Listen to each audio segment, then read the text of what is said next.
Hi hello ನಮಸ್ಕಾರ ಎಲ್ಲರೂ ಹೇಗಿದ್ದೀರಾ? ಎಲ್ಲರೂ ಚೆನ್ನಾಗಿದ್ದೀರಾ ಅಂತ ಹೇಳಿ ಭಾವಿಸ್ತಾ ಇದ್ದೀನಿ. ಇವತ್ತು ಭಾರತ ಇತಿಹಾಸವನ್ನು ಸೃಷ್ಟಿಸುವಂತಹ ದಿನ. ಇಡೀ 140 ಕೋಟಿ ಭಾರತೀಯರ ಹರಕೆ ಹಾರೈಕೆ ಎಲ್ಲವೂ ಕೂಡ ಇಸ್ರೋನ ಜೊತೆಗಿದೆ ಅಂತ ಬಹಳ ಹೆಮ್ಮೆಯಿಂದ ನಾವು ಹೇಳ್ಕೊಳ್ಬೋದು. ಯಾಕೆ ಅನ್ನುವಂಥದ್ದು ಎಲ್ರಿಗೂ ಕೂಡ ಈಗ ಆಲ್ರೆಡಿ ಗೊತ್ತಿದೆ. ಇನ್ನೇನು ಕೆಲ ಗಂಟೆಗಳಲ್ಲಿ ಕೆಲ ನಿಮಿಷಗಳಲ್ಲಿ ವಿಕ್ರಮ್ ಲ್ಯಾಂಡರ್ ಚಂದ್ರನ ಮೇಲೆ ಇಳಿಯುವಂಥ ಸನ್ನಿಹಿತವಾಗ್ತಾ ಇದೆ. ಆ ಒಂದು ಸಮಯ ಈಗ ಆಲ್ರೆಡಿ ಬರ್ತಾ ಇದೆ ಅಂತ ಹೇಳಿದ್ರೆ ಬಹುಶಃ ತಪ್ಪಾಗ್ಲಿಕ್ಕಿಲ್ಲ. ಇಡೀ 140 ಕೋಟಿ ಜನರ ಹರಕೆ ಹಾಗೂ ಹಾರೈಕೆ ನಾನು ಹೇಳಿದ ರೀತಿಯಲ್ಲಿ ಎಲ್ಲವೂ ಕೂಡ ಇಸ್ರೋನ ಜೊತೆಗಿದೆ, ಇಸ್ರೋ ವಿಜ್ಞಾನಿಗಳ ಜೊತೆಗಿದೆ, ಭಾರತದ ಜೊತೆಗಿದೆ ಅಂತ ಬಹಳ ಹೆಮ್ಮೆಯಿಂದ ಹೇಳ್ಬೋದು. ಇನ್ನೇನು ಕೆಲ ನಿಮಿಷಗಳು ಬಾಕಿ ಇದ್ದಾವೆ. ಐತಿಹಾಸಿಕವಾದಂತಹ ದಿನ.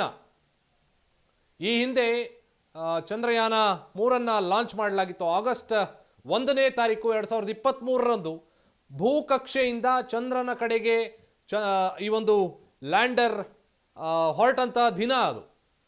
ಈ ನೌಕೆ ಹೊರಟಂಥ ದಿನ. ಅಲ್ಲಿಂದ ಇಲ್ಲಿಯವರೆಗೂ ಸತತವಾಗಿ ಸುಮಾರು 41 ದಿನಗಳ ಕಾಲ ಈಗ ಆಲ್ರೆಡಿ ಜರ್ನಿಯನ್ನು ಮಾಡಿ ಮುಗಿಸಿದ್ದಾಗಿದೆ.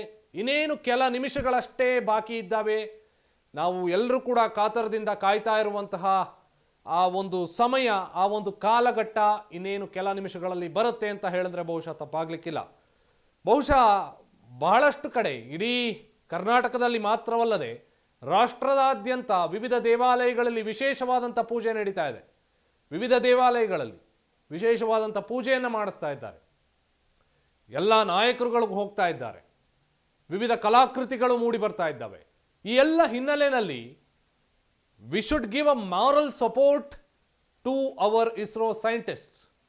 2008ರಲ್ಲಿ ಚಂದ್ರಯಾನ 1 ಆಗಿತ್ತು. ಚಂದ್ರಯಾನ 1 ಬಹಳ ಮಹತ್ವಾಕಾಂಕ್ಷೆಯ ಯೋಜನೆ. 2008ರಲ್ಲಿ ಭಾರತ ಅದನ್ನು ಲಾಂಚ್ ಮಾಡಿತ್ತು.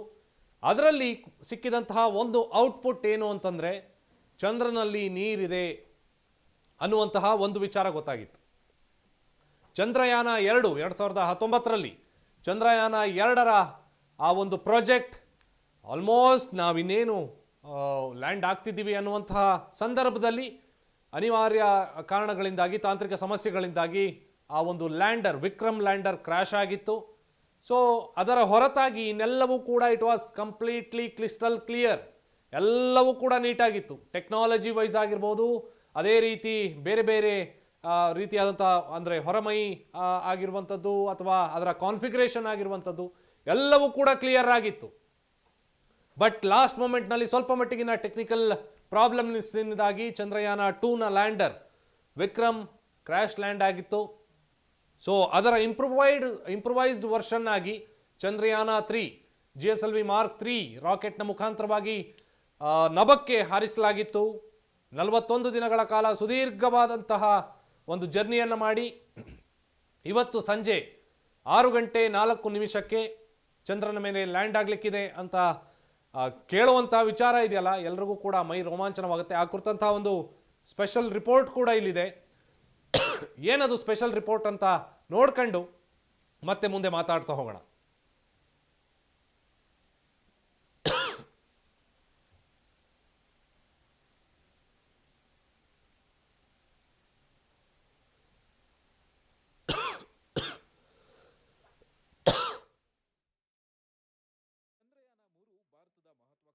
ಬಾಹ್ಯಾಕಾಶ ಯೋಜನೆ. ಚಂದಮಾಮನ ಮೇಲೆ ಭಾರತದ ಬಾಹ್ಯಾಕಾಶ ಸಂಸ್ಥೆ ಇಸ್ರೋ ಅಭಿವೃದ್ಧಿಪಡಿಸಿರುವ ಚಂದ್ರಯಾನ 3 ಉಪಗ್ರಹದ ಲ್ಯಾಂಡರ್ ಅನ್ನ ಯಶಸ್ವಿಯಾಗಿ ಇಳಿಸುವ ಸಮಯಕ್ಕೆ ಕೌಂಟ್ ಡೌನ್ ಶುರುವಾಗಿದೆ.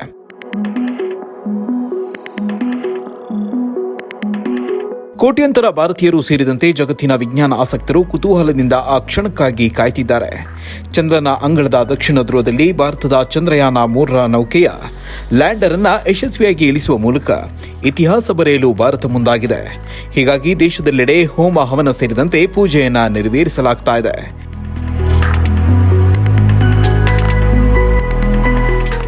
ಚಂದ್ರಯಾನ 2ರಲ್ಲಿ ಮಾಡಲಾಗದ ಸಾಧನೆಯನ್ನ ಮಾಡಲು ಇಸ್ರೋ ಸಂಸ್ಥೆ ಸಕಲ ತಯಾರಿಯನ್ನ ನಡೆಸಿದ್ದು, ಯಶಸ್ವಿಯಾಗಿ ಚಂದ್ರನ ಅಂಗಳದ ಮೇಲೆ ಚಂದ್ರಯಾನ 3ರ ಲ್ಯಾಂಡರ್ ಅನ್ನ ಸಾಫ್ಟ್ ಲ್ಯಾಂಡಿಂಗ್ ಮಾಡುವ ಮೂಲಕ ನಿಗೂಢವಾಗಿರುವ ಚಂದ್ರನ ದಕ್ಷಿಣ ಧ್ರುವದಲ್ಲಿ ಮಹತ್ತರ ಅನ್ವೇಷಣೆಗೆ ಮುನ್ನುಡಿ ಬರೆಯಲಿದೆ.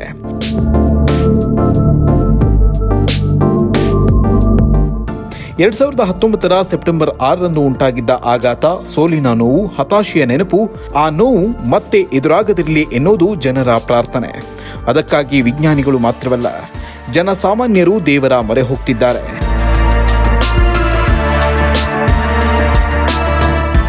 14 ಜುಲೈ 2023ರಂದು ಶ್ರೀಹರಿಕೋಟಾದಿಂದ ಉಡಾವಣೆಯಾಗಿದ್ದ ಚಂದ್ರಯಾನ-3 ಉಪಗ್ರಹ ಭೂಮಿಯನ್ನ ಸುತ್ತಿ ಬಳಿಕ ಆಗಸ್ಟ್ 1ರಂದು ಚಂದ್ರನತ್ತ ತನ್ನ 3.84 ಲಕ್ಷ ಕಿಲೋಮೀಟರ್ ಪಯಣವನ್ನ ಆರಂಭಿಸಿತ್ತು.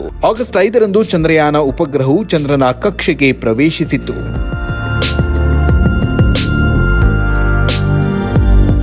ಚಂದ್ರನನ್ನ ಬಂಜರು ಭೂಮಿ ಎಂದೇ ಅಮೆರಿಕ ಮತ್ತು ರಷ್ಯಾ ಸೇರಿದಂತೆ ಅನೇಕ ರಾಷ್ಟ್ರಗಳು ಅಂದುಕೊಂಡಿದ್ವು. ಆದರೆ ಯಾವಾಗ ಭಾರತದ ಚಂದ್ರಯಾನ-1 ಚಂದ್ರನ ಮೇಲೆ ನೀರು ಇರುವುದನ್ನು ಪತ್ತೆ ಹಚ್ಚಿತೋ ಅಂದಿನಿಂದ ಮತ್ತೆ ಚಂದ್ರನ ಅಂಗಳದಲ್ಲಿರುವ ಕೌತುಕವನ್ನು ಅನ್ವೇಷಿಸಲು ಹಲವು ರಾಷ್ಟ್ರಗಳು ಮುಂದಾಗಿವೆ. ಇದೀಗ ಭಾರತದ ಚಂದ್ರಯಾನ-3 ಅನ್ವೇಷಣೆಗೆ ಮುನ್ನುಡಿ ಬರೆಯಲು ತುದಿಗಾಲಲ್ಲಿ ನಿಂತಿವೆ.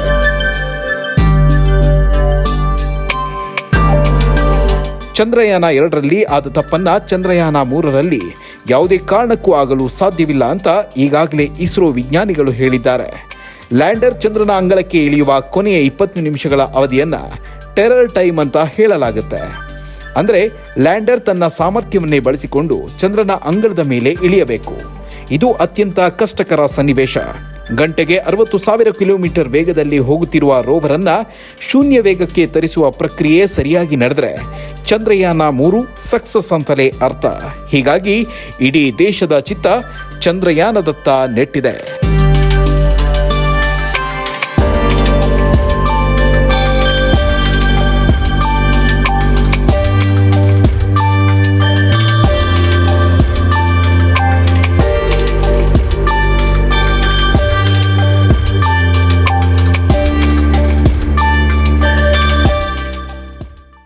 ಬೆಂಗಳೂರಿನಿಂದ ಮಂಗಳೂರುವರೆಗೆ, ಬೀದರ್ನಿಂದ ಚಾಮರಾಜನಗರದವರೆಗೆ ನಿಮ್ಮ ಸುದ್ದಿ ನಿಮ್ಮದೇ ಭಾಷೆಯಲ್ಲಿ. ಇವತ್ತು ಹೌ ಇಸ್ ದ ಜೋಶ್? ಎಲ್ಲರಿಗೂ ಜೋಶ್ ಹೈ ಆಗಿದೆ ಅಂತ ಹೇಳಿದ್ರೆ ಬಹುಶಃ ತಪ್ಪಾಗ್ಲಿಕ್ಕಿಲ್ಲ. ಯಾಕೆ ಅಂತಂದ್ರೆ ಬಹಳ ಕಡಿಮೆ ಸಮಯ ಇರತಕ್ಕಂಥದ್ದು. ಚಂದ್ರನ ಮೇಲೆ ವಿಕ್ರಮ್ ಲ್ಯಾಂಡ್ ಆಗೋದಕ್ಕೆ ವಿ ಹ್ಯಾವ್ ಮ್ಯಾಕ್ಸಿಮಮ್ ಇನ್ನೊಂದು ಗಂಟೆ ಬಾಕಿ ಉಳಿದಿದೆ ಅಷ್ಟೇನೆ. ಆ ಗಂಟೆ ಬಾಕಿ ಉಳಿದಿರುವಂತಹ ಸಂದರ್ಭದಲ್ಲಿ ಸಾಕಷ್ಟು ವಿಚಾರಗಳ ಬಗ್ಗೆಯೂ ನಾವು ಗಮನವನ್ನು ಹರಿಸಬೇಕು. ಯಾವ ರೀತಿಯಾಗಿ ಲ್ಯಾಂಡ್ ಆಗ್ತದೆ, ಲ್ಯಾಂಡಿಂಗ್ನ ಹಿಂದಿರುವಂತಹ ಆ ಒಂದು ಟೆಕ್ನಾಲಜಿ ಏನು ಅನ್ನೋದರ ಬಗ್ಗೆಯೂ ಕೂಡ ನಾವು ಮಾತನಾಡ್ತಾ ಹೋಗಬೇಕು. ಯಾಕೆಂತಂದರೆ 140 ಕೋಟಿ ಜನಸಂಖ್ಯೆ ಭಾರತದಲ್ಲಿ ಏನಿದೆ, ಎಲ್ಲರ ಹಾರೈಕೆ ಒಂದೇ, ಚಂದ್ರನ ಮೇಲೆ ಲ್ಯಾಂಡ್ ಆಗಬೇಕು ಅನ್ನುವಂಥದ್ದು. ಈ ಹಿಂದೆಯೂ ಕೂಡ 2019ರಲ್ಲಿ ಚಂದ್ರಯಾನ-2 ಆಗುವಂತಹ ಸಂದರ್ಭದಲ್ಲಿಯೂ ಕೂಡ ಇದೇ ಹಾರೈಕೆ ಇತ್ತು. ಬಟ್ ಈ ತಾಂತ್ರಿಕ ಸಮಸ್ಯೆಗಳು ಯಾವ ಸಂದರ್ಭದಲ್ಲಿ ಯಾವ ಸಂದರ್ಭದಲ್ಲಿ ಬಂದು ಎರಗತ್ತೆ ಅನ್ನುವಂಥದ್ದು ಒಂದು ಕ್ಲಾರಿಟಿ ಸಿಕ್ಕಿರೋದಿಲ್ಲ. ಯಾಕೆಂತಂದರೆ ಅದನ್ನೆಲ್ಲವನ್ನೂ ಕೂಡ ಅಳೆದು ತೂಗಿ ಲೆಕ್ಕಾಚಾರವನ್ನು ಹಾಕಿ ಇಸ್ರೋ ಸೈಂಟಿಸ್ಟ್ಗಳು ಮಾಡ್ತಾರೆ. ಇಲ್ಲಿಂದ ಅಲ್ಲಿಯವರೆಗೆ 3,84,000 ಕಿಲೋಮೀಟರ್ ಭೂಮಿಯಿಂದ ಚಂದ್ರನಿಗೆ ಇರುವಂತಹ ದೂರ. ಅಷ್ಟು ದೂರ ಸಾಗಬೇಕು ಅಂತಂದರೆ ಎಷ್ಟು ಲೆಕ್ಕಾಚಾರ ಹಾಕಿಡ್ಬೇಡ. ನಾವು ಇಲ್ಲಿಂದ ಹಾಸನಕ್ಕೆ ಹೋಗ್ಬೇಕು ಅಂತಂದರೆ, ಬೆಂಗಳೂರು ಟು ಹಾಸನ್ಗೆ ಹೋಗ್ಬೇಕು ಅಂದರೆ ಸಾಕಷ್ಟು ಲೆಕ್ಕಾಚಾರ ಹಾಕತ್ತೀವಿ. ಮಧ್ಯದಲ್ಲಿ ಏನಾದ್ರು ಟ್ರಾಫಿಕ್ ಇರುತ್ತಾ, ಮಳೆ ಬರ್ತಿದೆಯಾ, ಬಿಸಿಲು ಸಿಕ್ಕಾಬಟ್ಟೆ ಇದೆಯಾ, AC ಓಡಲಿಲ್ಲ ಅಂದರೆ ಕತೆ ಏನು ಅಂಥೇಳಿ ಆ ಥರದ್ದೆಲ್ಲ ನಾವು ಯೋಚನೆ ಮಾಡ್ತೀವಿ. ಬಟ್ 3,84,000 ಕಿಲೋಮೀಟರ್ ಭೂಮಿಯಿಂದ ಚಂದ್ರನವರೆಗೆ ಈ ಒಂದು ರಾಕೆಟ್ನಿಂದ ಒಂದು ಲ್ಯಾಂಡರ್ ಮುಂದೆ ಸಾಕ್ತಕ್ಕಂಥದ್ದು, ಆ ಎನ್ಕ್ಯಾಪ್ಸುಲ್ ಹೋಗಿ ಬೇರೆ ಬೇರೆ ಸಪ್ರೇಷನ್ ಹಾಕುವಂಥದ್ದು, ಪ್ರಪಲ್ಷನ್ ಸಿಸ್ಟಮ್ಗಳು, solid propulsion system, liquid propulsion system, cryogenic stage, ಇದೆಲ್ಲವನ್ನೂ ಕೂಡ ಒಂದಾದ ಮೇಲೆ ಒಂದರಂತೆ ಅದು ಸಪ್ರೇಟ್ ಆಗಬೇಕಾಗತ್ತೆ. ಆ ಸಪ್ರೇಟ್ ಆದಾಗ ವಿಜ್ಞಾನಿಗಳು ಒಂದು ರೀತಿಯಾಗಿ ನಿಟ್ಟುಸಿರು ಬಿಡ್ತಾರೆ ಅಂತ ಹೇಳಿದ್ರೆ ಅದು ಅತಿಶಯೋಕ್ತಿ ಅಲ್ಲ. ಯಾಕೆ ಅಂತಂದರೆ ಅಷ್ಟು ಅವರು ಬೆವರನ್ನು ಸುರಿಸಿರ್ತಾರೆ ಈ ಒಂದು ಪ್ರಾಜೆಕ್ಟನ್ನು ಮಾಡುವಂತಹ ಸಂದರ್ಭದಲ್ಲಿ. ಸೊ ಈಗಿರುವಂತಹ ಹಿನ್ನೆಲೆಯಲ್ಲಿ ಈಗ everything it is almost clear ಅನ್ನುವಂಥದ್ದು ಈಗ ಸದ್ಯದ ಮಟ್ಟಿಗೆ ಇರುವಂತಹ ಮಾಹಿತಿ. ಒಂದು ಕಡೆ ಬೆಂಗಳೂರಿನ ಪೀಣ್ಯದಲ್ಲಿ ಇರುವಂತಹ ಸ್ಯಾಟಲೈಟ್ ಟ್ರ್ಯಾಕಿಂಗ್ ಸೆಂಟರ್, ಅಲ್ಲಿ ಎಲ್ಲ ವಿಜ್ಞಾನಿಗಳು ಕೂತ್ಕೊಂಡು ದೇ ಆರ್ ಮಾನಿಟರಿಂಗ್ ಇಟ್. ಎಷ್ಟು ಸಮಯದಲ್ಲಿ ಹೆಂಗೆ ಅದು ಸ್ಲೋ ಡೌನ್ ಆಗಬೇಕು, ಯಾವ್ಯಾವ ಸ್ಟೇಜಸ್ಸಲ್ಲಿ ಯಾವ್ಯಾವ ಒಂದು ರೀತಿಯಾದಂತಹ ಸ್ಪೀಡ್ ಇರಬೇಕು ಅನ್ನೋದ್ರ ಬಗ್ಗೆ ಎಲ್ಲ ಸುದೀರ್ಘವಾಗಿ ಕೂತ್ಕೊಂಡು ಮಾನಿಟರ್ ಮಾಡ್ತಿದೆ. ಸೆಕೆಂಡ್ ಬೈ ಸೆಕೆಂಡ್ ಮಾನಿಟರ್ ಮಾಡ್ತಾ ಇದ್ದಾರೆ. ಈ ಎಲ್ಲ ಮಾನಿಟರ್ನ ಹಿಂದೆ ಸಾಕಷ್ಟು ಶ್ರಮ ಇದೆ. ಆ ಶ್ರಮಕ್ಕೆ ಪ್ರತಿಫಲ ಸಿಗ್ತಕ್ಕಂಥದ್ದು ಇವತ್ತು ಸುಮಾರು 6:04 ಚಂದ್ರನ ಮೇಲೆ ವಿಕ್ರಮ್ ಲ್ಯಾಂಡರ್ ಲ್ಯಾಂಡ್ ಆಗುವ ಮುಖಾಂತರವಾಗಿ ಈ ರೀತಿಯಾಗಿ ಲ್ಯಾಂಡ್ ಆಗತ್ತೆ. ನಾನು ಬಹಳ ಹಿಂದಿನ ವಿಡಿಯೋಗಳಲ್ಲೂ ನಾನು ಇದನ್ನು ವೀಕ್ಷಕರ ಗಮನಕ್ಕೆ ತಂದಿದ್ದೆ. ಯಾವ ರೀತಿಯಾಗಿ ಲ್ಯಾಂಡ್ ಆಗ್ತದೆ, ಹೇಗೆ ಲ್ಯಾಂಡ್ ಆಗಬೇಕು, ಅದು ಎಲ್ಲೆಲ್ಲಿ ಸ್ಲೋ ಡೌನ್ ಆಗ್ತದೆ ಅನ್ನೋದ್ರ ಬಗ್ಗೆ ಎಲ್ಲ ಕ್ಲಾರಿಟಿ ಇತ್ತು. ಒಂದು ಕ್ಲಿಯರ್ ಪಿಕ್ಚರನ್ನು ಇಟ್ಕೊಂಡು ಅವರು ಈ ಒಂದು ಲೆಕ್ಕಾಚಾರವನ್ನು ಹಾಕೊಂಡು ಇಂಥ ದಿನಾನೇ ಇಂಥ ಹೊತ್ತಿಗೆನೇ ಅಲ್ಲಿ ಲ್ಯಾಂಡ್ ಆಗಬೇಕು ಅಂತ ಹೇಳಿ ಲೆಕ್ಕಾಚಾರ ಹಾಕೊಂಡ್ಬಿಟ್ಟಿದ್ದಾರೆ. That has to be done. ಇನ್ನೊಂದು ಅಚ್ಚರಿಯ ಸಂಗತಿ ಅಂತಂದ್ರೆ ಚಂದ್ರನ ಒಂದು ದಿನ ಏನಿದೆ ಅದು ಭೂಮಿಯ 14 ದಿನಗಳಿಗೆ ಸಮಾನ. ಈಗೇನು ವಿಕ್ರಮ್ ಲ್ಯಾಂಡರ್ ಚಂದ್ರನ ಮೇಲೆ ಲ್ಯಾಂಡ್ ಆಗ್ತದೆ. ಲ್ಯಾಂಡ್ ಆದ ಸರಿಸುಮಾರು 2 ಗಂಟೆಯ ಒಳಗಾಗಿ 2 ಗಂಟೆಯ ಆಸುಪಾಸಿನಲ್ಲಿ ಪ್ರಜ್ಞಾನ್ ರೋವರ್, ಲ್ಯಾಂಡರಿನ ಒಳಗೆ ಇರುವಂತಹ ಪ್ರಜ್ಞಾನ್ ರೋವರ್ ಅದು ಹೊರಗೆ ಬರುತ್ತೆ, ಚಂದ್ರನ ಮೇಲ್ಮೆಯ ಮೇಲೆ ಇಳಿಯುತ್ತೆ. ಚಂದ್ರನ ಮೇಲ್ಮೆಯ ಮೇಲೆ ಇಳಿದಂತಹ ಸಂದರ್ಭದಲ್ಲಿ ಅದು ನೀಟಾಗಿ ಸ್ಲೈಡ್ ಆಗಿ ಕೆಳಗೆ ಬರುತ್ತೆ. ಆ ವಿಜುವಲ್ ನೋಡೋಕ್ಕೆ ಚಂದ. ಭಾಳಷ್ಟು ಜನ ನೀವು ನೋಡಿದ್ದೀರಿ ಅಂತ ಹೇಳಿ ನಾನು ಭಾವಿಸ್ತೀನಿ. ಹಲವಾರು ಗ್ರಾಫಿಕ್ಸ್ಗಳಲ್ಲಿ ನಾವು ನಿಮಗೆ ತೋರಿಸುವಂತಹ ಪ್ರಯತ್ನವನ್ನು ಮಾಡಿದ್ದೀವಿ. ನೀವಾಗ ನಿಮ್ಮ ಮೊಬೈಲ್ ಸ್ಕ್ರೀನ್ನ ಮೇಲೆ ನೋಡ್ತಾ ಇರ್ಬೋದು. This is Pragyan rover. ಅದರಲ್ಲಿ ಆ ಚಕ್ರ ಇದೆಯಲ್ಲ, ಸುಮಾರು 6 ಚಕ್ರ ಇದೆ ಆ ಪ್ರಜ್ಞಾನ್ ರೋವರ್ನಲ್ಲಿ. ಆ 6 ಚಕ್ರದ ಮೇಲೆ ಭಾರತದ ಲಾಂಛನ ಇದೆ. ಅದರ ಜೊತೆಗೆ ಇಸ್ರೋ ಅಂತ ಹೇಳಿ ಅದರ ಮೇಲೆ ಬರೆಯಲಾಗಿದೆ. ಆ ಪ್ರಜ್ಞಾನ್ ರೋವರ್ ಚಂದ್ರನ ಮೇಲೆ ಹೀಗೆ ಉರುಳಿಕೊಂಡು ಹೋದಷ್ಟು ಹೊತ್ತು ಭಾರತದ ಹೆಸರು ಅಲ್ಲಿ ರಿಜಿಸ್ಟರ್ ಆಗುತ್ತೆ. What a happiest thing it is. ಎಲ್ರಿಗೂ ಖುಷಿ ಆಗುವಂಥ ಸಂದರ್ಭ ಅದು. ಈ ರೀತಿಯಾಗಿ ಲ್ಯಾಂಡ್ ಆಗ್ತದೆ. ಲ್ಯಾಂಡ್ ಆಗಿ 2 ಗಂಟೆಯ ನಂತರದಲ್ಲಿ ಇಟ್ ವಿಲ್ ಬಿ ಲೈಕ್ ನಮ್ಮ ಕಾರ್ ಏನಿದೆ ಆ ಕಾರ್ನ ರೀತಿಯಲ್ಲೇ ಅದು ಸಾಗ್ತಾ ಹೋಗುತ್ತೆ. ನಾ ಈ ಒಂದು ವಿಚಾರವನ್ನು ತಿಳಿಸ್ಬೇಕು. ಕರ್ನಾಟಕ ತಕ್ನ ಜೊತೆ ಇಸ್ರೋ ಅಧ್ಯಕ್ಷರಾಗಿರುವಂಥ ಎಸ್ ಸೋಮನಾಥ್ ಅವರು ಮಾತನಾಡಿದರು. ಕರ್ನಾಟಕ ತಕ್ ಜೊತೆ ಹಾಗೂ ಕರ್ನಾಟಕ ತಕ್ ಇಂಡಿಯಾ ಟುಡೇಯ ಜೊತೆ ಭಾಳ ಎಕ್ಸ್ಕ್ಲೂಸಿವ್ ಆಗಿ ಮಾತನಾಡಿದರು. ಏನೆಲ್ಲ ಡಿಸ್ಕಷನ್ ಮಾಡಿದ್ದೀವಿ ನಾವು, ಯಾವ ರೀತಿಯಾಗಿ ಪ್ಲಾನ್ ಮಾಡ್ಕೊಂಡಿದ್ದೀವಿ ಅನ್ನುವಂಥದ್ರ ಬಗ್ಗೆ ಮಾತನಾಡಿದ್ರು. ಏನು ಮಾತಾಡಿದ್ರು ಅವರು ಅನ್ನೋದನ್ನು ನಾವೊಮ್ಮೆ ನೋಡ್ಕೊಂಡು ಬರೋಣ.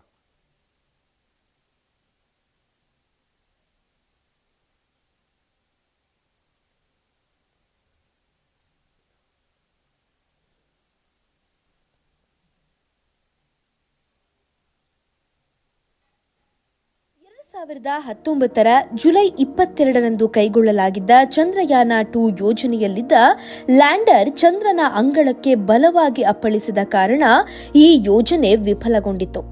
ಚಂದ್ರನ ಮೇಲ್ಮೈ ಮತ್ತು ವಾತಾವರಣವನ್ನ ಅಧ್ಯಯನ ಮಾಡಲು ಕೈಗೊಳ್ಳಲಾಗಿದ್ದ ಈ ಯೋಜನೆ ಆರ್ಬಿಟರ್, ಲ್ಯಾಂಡರ್ ಮತ್ತು ರೋವರ್ಗಳನ್ನು ಒಳಗೊಂಡಿತ್ತು. 2019ರ ಜುಲೈ 22ರಂದು ಶ್ರೀಹರಿಕೋಟಾದಿಂದ ಹೊರಟ ನೌಕೆ 2019ರ 20ರಂದು ಯಶಸ್ವಿಯಾಗಿ ಆರ್ಬಿಟರ್ ಅನ್ನ ಚಂದ್ರನ ಕಕ್ಷೆಯಲ್ಲಿ ಕೂರಿಸಿತು. ಬಳಿಕ ಆರ್ಬಿಟರ್ ಬೇರ್ಪಟ್ಟ ಲ್ಯಾಂಡರ್ ಸೆಪ್ಟೆಂಬರ್ 7ರಂದು ಚಂದ್ರನ ಮೇಲೆ ಇಳಿಯಬೇಕಿತ್ತು. ಆದರೆ ಇಸ್ರೋ ಯೋಜಿಸಿದ್ದ 55 ಡಿಗ್ರಿಯ ಬದಲು 410 ಡಿಗ್ರಿ ಓರೆಯಾದ ಕಾರಣ ಬಲವಾಗಿ ಚಂದ್ರನ ಅಂಗಳಕ್ಕೆ ಅಪ್ಪಳಿಸಿ ಸಂಪರ್ಕವನ್ನ ಕಡಿದುಕೊಂಡಿತು. ತನ್ಮೂಲಕ ಮೊದಲ ಯತ್ನದಲ್ಲೇ ಚಂದ್ರನ ವೀಕ್ಷಕರೇ, ನಾವು ಚಂದ್ರನ ಅಂಗಳದಲ್ಲಿ ಯಾವ ರೀತಿಯಾಗಿ ಆಗತ್ತೆ, ಹೇಗೆ ಲ್ಯಾಂಡ್ ಆಗುತ್ತೆ ಅನ್ನೋದ್ರ ಬಗ್ಗೆಯೂ ಕೂಡ ಮಾತನಾಡ್ತಿದ್ವಿ. ಅದಕ್ಕೆ ಸಂಬಂಧಪಟ್ಟಂತೆ ಇನ್ನಷ್ಟು ಇನ್ಸೈಡ್ ಡೀಟೇಲ್ಸ್ಗಳನ್ನು ನಾನು ನಿಮಗೆ ಕೊಡ್ತಾ ಹೋಗಬೇಕು. ಯಾಕೆ ಅಂತಂದರೆ ಎಲ್ಲರಿಗೂ ಅರಿವಿರಲೇಬೇಕಾದಂತಹ ಒಂದಷ್ಟು ವಿಚಾರಗಳು ಈ ಒಂದು ಚಂದ್ರಯಾನ-3ನಲ್ಲಿ ಇದೆ. ಯಾಕೆ ಅಂತಂದರೆ ವಿಜ್ಞಾನಿಗಳ ಶ್ರಮ ಒಂದು ಕಡೆ, ಇನ್ನೊಂದು 140 ಕೋಟಿ ಜನಸಂಖ್ಯೆಯ ಹಾರೈಕೆ ಒಂದು ಕಡೆ. ಇದೆಲ್ಲವೂ ಕೂಡ ಸಫಲವಾಗಬೇಕು ಅಂತಂದರೆ ನಾವೆಲ್ಲರೂ ಕೂಡ ಭಾರತದ ಜೊತೆಗೆ ಹಾಗೆ ಇಸ್ರೋ ವಿಜ್ಞಾನಿಗಳ ಜೊತೆಗೆ ನಿಲ್ಲೇಬೇಕಾಗತ್ತೆ. ಅದು ನಿಲ್ಲೇಬೇಕಾದಂಥದ್ದು ನಮ್ಮ ಕರ್ತವ್ಯ ಹಾಗೂ ನಮ್ಮೆಲ್ಲರ ಒಂದು ಡ್ಯೂಟಿ ಹೌದು. ಸುಮಾರು 615 ಕೋಟಿ ರೂಪಾಯಿ ಈ ಒಂದು ಯೋಜನೆಗೆ ವೆಚ್ಚವನ್ನು ಮಾಡಲಾಗಿದೆ. ಈ ಹಿಂದೆ ನಾವು ಮಾತನಾಡಿದ್ವಿ, ಲೂನಾ 25 ರಷ್ಯಾದ ಸ್ಯಾಟಲೈಟನ್ನು ಏನು ಉಡಾವಣೆಯನ್ನು ಮಾಡಿದ್ರು, ನಮಗಿಂತ ಮುಂಚೆ ಹೋಗಿ ಅಲ್ಲಿ ಕೂತ್ಕೊಂಡ್ಬಿಡ್ತೀವಿ ಚಂದ್ರನ ಮೇಲೆ, ಅದು ಕೂಡ ದಕ್ಷಿಣ ಧ್ರುವದಲ್ಲಿ, ಸೌತ್ ಪೋಲ್ನಲ್ಲಿ ಕೂತ್ಕೊಂಡ್ಬಿಡ್ತೀವಿ ಅಂಥೇಳಿ ನಾವು ಲಾಂಚ್ ಮಾಡಿದ 20 ದಿನಗಳ ಕಳೆದ ನಂತರದಲ್ಲಿ ರಷ್ಯಾ ಲೂನಾ 25 ನೌಕೆಯನ್ನು ಹಾರಿಬಿಟ್ಟಿತ್ತು. ಆ ಹಾರಿಬಿಟ್ಟಂತಹ ಸಂದರ್ಭದಲ್ಲಿ ಇನ್ನೇನು ಹೋಗೇ ಬಿಡುತ್ತೆ, ಯಾಕೆಂತಂದರೆ it was a huge and huge rocket. ಅಷ್ಟು ಶಕ್ತಿ ಇತ್ತು. ನಮ್ಮಲ್ಲಿ ಇರತಕ್ಕಂಥ GSLV Mark 3 ಅದಕ್ಕಿಂತ ಹೆಚ್ಚು ಶಕ್ತಿಯನ್ನು ಹೊಂದಿದ್ದಂತಹ ರಾಕೆಟ್ ಅದು. ಸೀದಾ ಇಲ್ಲೇನು ನಾವು ಇಲ್ಲಿ ಚಕ್ಕರನ್ನು ಏನು ಹೊಡೆದ್ವಲ್ಲ, ಅರ್ಥನ ಕಕ್ಷೆಯಲ್ಲಿ, ಭೂಮಿಯ ಕಕ್ಷೆಯಲ್ಲಿ ಏನು ರೌಂಡನ್ನು ಹೊಡೆದ್ವಲ್ಲ 41 ದಿನಗಳ ಕಾಲ, ಇನ್ಕ್ಲೂಡಿಂಗ್ ಭೂಮಿ ಹಾಗೂ ಚಂದ್ರ, ಎರಡು ಕಕ್ಷೆಯಲ್ಲೂ ಕೂಡ ಸಾಕಷ್ಟು ರೌಂಡನ್ನು ಹಾಕಿದ್ವಿ. ನಾವು ಈ ಹಿಂದೆಯೂ ಕೂಡ ಒಂದು ಫಿಲಮ್ನಲ್ಲಿ ಕೂಡ ನೋಡಿದ್ದೀವಿ ಅಂತ ಹೇಳಿ ಭಾವಿಸ್ತೀನಿ. ಈ ವಿಚಾರ ಎಲ್ರಿಗೂ ಕೂಡ ಗೊತ್ತಿರುತ್ತೆ. ಮಿಷನ್ ಮಂಗಲ್ ಅನ್ನುವಂತಹ ಚಿತ್ರದಲ್ಲಿ ಹೋಮ್ ಸೈನ್ಸ್ಗೂ ಸ್ಪೇಸ್ ಸೈನ್ಸ್ಗೂ ವ್ಯತ್ಯಾಸ ಇಲ್ವಾ ಅನ್ನುವಂಥ ಡೈಲಾಗ್ ಬರುತ್ತೆ. This is completely based on home science, if I am not wrong. If I am wrong, I am extremely sorry for that. ಯಾಕೆ ಅಂತಂದರೆ ಗುರುತ್ವಾಕರ್ಷಣ ಶಕ್ತಿಯನ್ನು, ಅಂದರೆ ಗ್ರಾವಿಟೇಷನಲ್ ಫೋರ್ಸನ್ನು ಉಪಯೋಗಿಸಿಕೊಂಡು ಭೂಮಿಯಿಂದ ಚಂದ್ರನ ಕಕ್ಷೆಗೆ ತಲುಪಿಸುವಂತಹ ಪ್ರಯತ್ನ ಇದು. ಅದರಲ್ಲಿ ಸಫಲವಾಗಿದ್ದೇವೆ ನಾವು. ಚಂದ್ರನ ಆರ್ಬಿಟ್ನಲ್ಲಿಯೂ ಕೂಡ ಸಾಕಷ್ಟು ರೌಂಡನ್ನು ಸುತ್ತಾಕಿದ್ವಿ. ಆ ಸಾಕಷ್ಟು ರೌಂಡನ್ನು ಸುತ್ತಾಕಿದಂತಹ ಪರಿಣಾಮವಾಗಿ ಈಗ ಸ್ಲೋ ಡೌನ್ ಆಗಿ ಬರ್ತಾ ಇದ್ವಿ. ಬ್ರೇಕಿಂಗ್ ಸಿಸ್ಟಮ್ ಆನ್ ಆಗತ್ತೆ. ಅದಾದ ಮೇಲೆ ಕ್ಯಾಮ್ ಕಾಸ್ಟಿಂಗ್ ಫೇಸ್ ಅಂತ ಹೇಳಿ ಒಂದಿದೆ. ಅದಾದ ನಂತರದಲ್ಲಿ ಸಾಫ್ಟ್ ಲ್ಯಾಂಡಿಂಗ್ ಫೇಸ್ ಬರ್ತದೆ. ಈ 3 ಫೇಸ್ಗಳನ್ನು ದಾಟಿದ ನಂತರದಲ್ಲಿ ಚಂದ್ರನ ಮೇಲೆ ವಿಕ್ರಮ್ ಲ್ಯಾಂಡರ್ ಲ್ಯಾಂಡ್ ಆಗ್ತಕ್ಕಂಥದ್ದು. ನಾನು ಆಗಲೇ ಹೇಳ್ತಿದ್ದ ಹಾಗೆ ಸುಮಾರು 615 ಕೋಟಿ ರೂಪಾಯಿ ಚಂದ್ರಯಾನ-3 ಯೋಜನೆಯನ್ನು ಕೈಗೊಳ್ಳೋದಕ್ಕೆ ಭಾರತೀಯ ಬಾಹ್ಯಾಕಾಶ ಸಂಶೋಧನಾ ಸಂಸ್ಥೆ, ದಟ್ ಈಸ್ ಇಸ್ರೋ, ವೆಚ್ಚವನ್ನು ಮಾಡಿದೆ. ಇನ್ ಕೇಸ್ ಲ್ಯಾಂಡರ್ ಇಳಿಕೆ ಯಶಸ್ವಿಯಾದರೆ ಚಂದ್ರನ ನೆಲಕ್ಕಿಳಿದಂತಹ 4ನೇ ದೇಶ ಭಾರತವಾಗುತ್ತೆ. We will stand in number 4th position. ಅದೂ ಅಲ್ಲದೆ ಇನ್ನೊಂದು ಖುಷಿಯ ಸಂಗತಿ ಏನು ಅಂತಂದರೆ, ಇನ್ ಕೇಸ್ ಚಂದ್ರನ ದಕ್ಷಿಣ ಧ್ರುವವನ್ನು ತಲುಪಿದಂತಹ ಮೊದಲ ದೇಶ ಆಗಲಿದೆ ಭಾರತ. ಇಲ್ಲಿವರೆಗೂ ಸೌತ್ ಪೋಲ್ನಲ್ಲಿ ಯಾರು ಕೂಡ ಲ್ಯಾಂಡಿಂಗ್ ಮಾಡುವಂತಹ ಪ್ರಮೇಯಕ್ಕೆ ಹೋಗಿರಲಿಲ್ಲ. ಸೊ ಹಾಗಾಗಿ ಇನ್ ಕೇಸ್ ನಾವು ವಿ ಆರ್ ಶೋರ್ ದ್ಯಾಟ್ ನಾವು ಸಕ್ಸಸ್ಫುಲ್ ಆಗ್ತೀವಿ ಅಂಥೇಳಿ, ದಕ್ಷಿಣ ಧ್ರುವದಲ್ಲಿ ಇಳಿದಂತಹ ಆ ರೋವರನ್ನು, ಲ್ಯಾಂಡರನ್ನು ಇಳಿಸಿದಂತಹ ಖ್ಯಾತಿ ಭಾರತಕ್ಕೆ ಸಿಗತ್ತೆ. ನಂಬರ್ 1 ಸ್ಥಾನದಲ್ಲಿ ಈ ವಿಚಾರಕ್ಕೆ ಸಂಬಂಧಪಟ್ಟಂತೆ ನಿಂತ್ಕೊಳ್ಳುತ್ತೆ. ಜೂನ್ 14ರಂದು ಭೂಮಿಯಿಂದ ಇದನ್ನು ಲಾಂಚ್ ಮಾಡಲಾಯಿತು. ಶ್ರೀಹರಿಕೋಟಾದಲ್ಲಿರುವಂತಹ ಸತೀಶ್ ಧವನ್ ಬಾಹ್ಯಾಕಾಶ ಕೇಂದ್ರದಿಂದ ಈ ಒಂದು ನೌಕೆಯನ್ನು GSLV Mark 3 ಅದನ್ನು ಉಡಾವಣೆ ಮಾಡಲಾಯಿತು. ಸುಮಾರು 41 ದಿನಗಳ ಕಾಲ ಅಂತರಿಕ್ಷದಲ್ಲಿ ಈ ಒಂದು ಚಂದ್ರಯಾನ ನೌಕೆ ಪ್ರಯಾಣವನ್ನು ಮಾಡಿದೆ. ನಾನಾಗಲೇ ಹೇಳಿದ ಹಾಗೆ 3,84,000 ಕಿಲೋಮೀಟರ್ ಇರ್ತಕ್ಕಂಥದ್ದು. ಕಳೆದ 41 ದಿನಗಳಲ್ಲಿ ಭೂಮಿಯಿಂದ ಚಂದ್ರಯಾನ-3ರ ನೌಕೆ ಕ್ರಮಿಸಿರುವಂತಹ ಒಟ್ಟಾರೆ ದೂರ, ಇದು ಓವರಾಲ್ ವೆಯ್ಟ್ ಎಷ್ಟಿದೆ ಅನ್ನೋದನ್ನು ಕೂಡ ನಾವು ನೋಡಬೇಕಾಗತ್ತೆ. 1724 kg ಚಂದ್ರನ ದಕ್ಷಿಣ ಧ್ರುವದ ನೆಲದ ಮೇಲೆ ಇಳಿಯಲಿರುವಂತಹ ಈ ವಿಕ್ರಮ್ ಲ್ಯಾಂಡರ್ ಏನಿದೆ, ಆ ಯಂತ್ರದ ತೂಕ 1724 kg. ಆ್ಯಂಡ್ ಅಗೇನ್ ಈಗ ಒಂದು ರೋವರ್ ಹೋಯಿತು ಸಣ್ಣದಾಗಿ, ಸಣ್ಣ ಕಾರ್ ಥರ.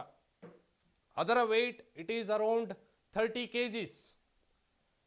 ಚಂದ್ರನ ಮೇಲೆ 14 ದಿನಗಳ ಕಾಲ ಅದು ಅಧ್ಯಯನವನ್ನು ನಡೆಸುತ್ತೆ. ಈ ಲ್ಯಾಂಡರ್ ಹೋಗಿ ಸುಮ್ಮನೆ ಲ್ಯಾಂಡ್ ಆಗೋದಷ್ಟೇ ಅಲ್ಲ, ಲ್ಯಾಂಡ್ ಆದ ನಂತರದಲ್ಲಿ ಅದು ಕೂಡ ಕೆಲ ಸಂಶೋಧನೆಗಳನ್ನು ನಡೆಸುತ್ತೆ ಒಂದು ಕಡೆ ನಿಂತ್ಕೊಂಡು.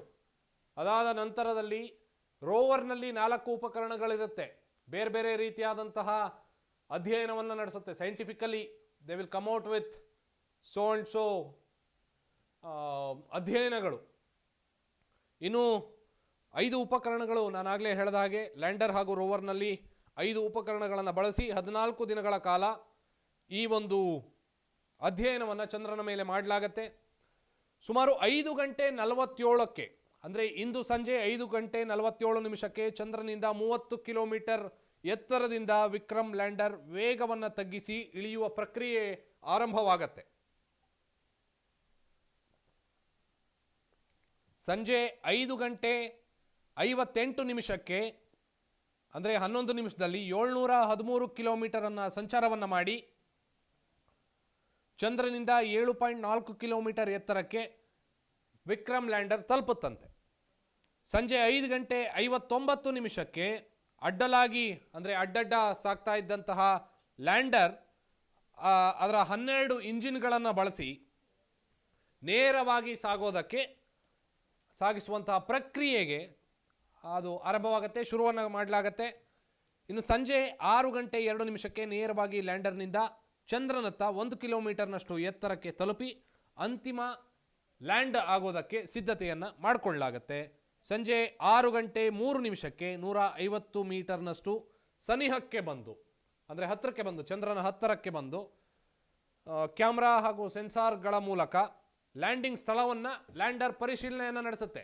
ಹೆಂಗಿದೆ, ಇಸ್ ಇಟ್ ಓಕೆ, ಫೈನ್, ಪರವಾಗಿಲ್ವಾ ಅನ್ನುವಂಥದ್ರ ಬಗ್ಗೆ ಅದು ಸಂಶೋಧನೆಯನ್ನು ನಡೆಸಿ ಸ್ಥಳ ಪರಿಶೀಲನೆಯನ್ನು ನಡೆಸುತ್ತಂತೆ. ಎಕ್ಸಾಕ್ಟ್ 6:04 6:04 ಎಲ್ಲವೂ ಸರಿ ಇದ್ದರೆ, if it is all good, ಸೆಕೆಂಡ್ಗೆ ಕನಿಷ್ಠ 2 ಮೀಟರ್ ಗರಿಷ್ಠ 3 ಮೀಟರ್ ವೇಗದಲ್ಲಿ ಚಂದ್ರನ ನೆಲವನ್ನು ಸ್ಪರ್ಶ ಮಾಡುತ್ತೆ ಈ ವಿಕ್ರಮ್ ಲ್ಯಾಂಡರ್. ಒಂದು ವೇಳೆ ಇಳಿಯುವಂತಹ ಜಾಗ ಸರಿ ಇಲ್ಲ ಅಂತ ಅನಿಸಿದ್ರೆ ಸ್ವಲ್ಪ ಪಕ್ಕಕ್ಕೆ ಹೋಗಿ ಇನ್ನೊಂದು ಜಾಗದಲ್ಲಿ ಇಳಿಕೆಯನ್ನು ಮಾಡಲಾಗತ್ತೆ ಅನ್ನುವಂತಹ ಮಾಹಿತಿ ಈಗಾಗಲೇ ಸಿಕ್ಕಿರ್ತಕ್ಕಂಥದ್ದು. ಇನ್ನು ಚಂದ್ರನಿಂದ 30 ಮೀಟರ್ ಎತ್ತರದಲ್ಲಿ ಹಾರ್ತಿದ್ದಾಗ ಅಡ್ಡಲಾಗಿ ಇರುತ್ತೆ ವಿಕ್ರಮ್ ಲ್ಯಾಂಡರ್. ಅಂದರೆ ಇಳಿಕೆ ಒಂದು ಸವಾಲು ಯಾಕೆ ಅಂತ ಹೇಳಿ ನಾನು ಹೇಳ್ತಿರುವಂಥ ವಿಚಾರ ಇದು. ಆದರೆ ಕೆಳಗಿಳಿಯುವಂಥ ಸಂದರ್ಭದಲ್ಲಿ ಲ್ಯಾಂಡರ್ ನೇರ ಆಗಬೇಕು, ಅಂದರೆ ಸ್ಟ್ರೈಟಾಗಿ ಕೆಳಗಿಳಿಬೇಕಾಗತ್ತೆ. ಅದು that is one of the hectic task ಅನ್ನುವಂಥದ್ದನ್ನು ನಾವಿಲ್ಲಿ ಭಾಳ ಸ್ಪಷ್ಟವಾಗಿ ಹೇಳಬೇಕಾಗತ್ತೆ. ಲ್ಯಾಂಡರ್ನ 4 ಇಂಜಿನ್ ಅನ್ನು ಬಳಸಿ ವೇಗವನ್ನು ತಗ್ಗಿಸೋದಕ್ಕೆ ಅಂದರೆ ಬ್ರೇಕಿಂಗ್ ಸಿಸ್ಟಮ್, ಈ ಒಂದು ಲ್ಯಾಂಡರ್ನ ಬ್ರೇಕಿಂಗ್ ಸಿಸ್ಟಮ್ ಏನಿದೆ, ಥರ್ಸ್ಟನ್ನು ಕೊಡಲಾಗತ್ತೆ. ಈಗ ಸ್ಪೀಡನ್ನು ಕಡಿಮೆ ಮಾಡುವಂತಹ ಹಿನ್ನೆಲೆಯಲ್ಲಿ ಕೆಳಗಿನಿಂದ ಥರ್ಸ್ಟನ್ನು ಕೊಡಲಾಗತ್ತೆ ಸ್ಪೀಡನ್ನು ಕಡಿಮೆ ಮಾಡೋದಕ್ಕೆ.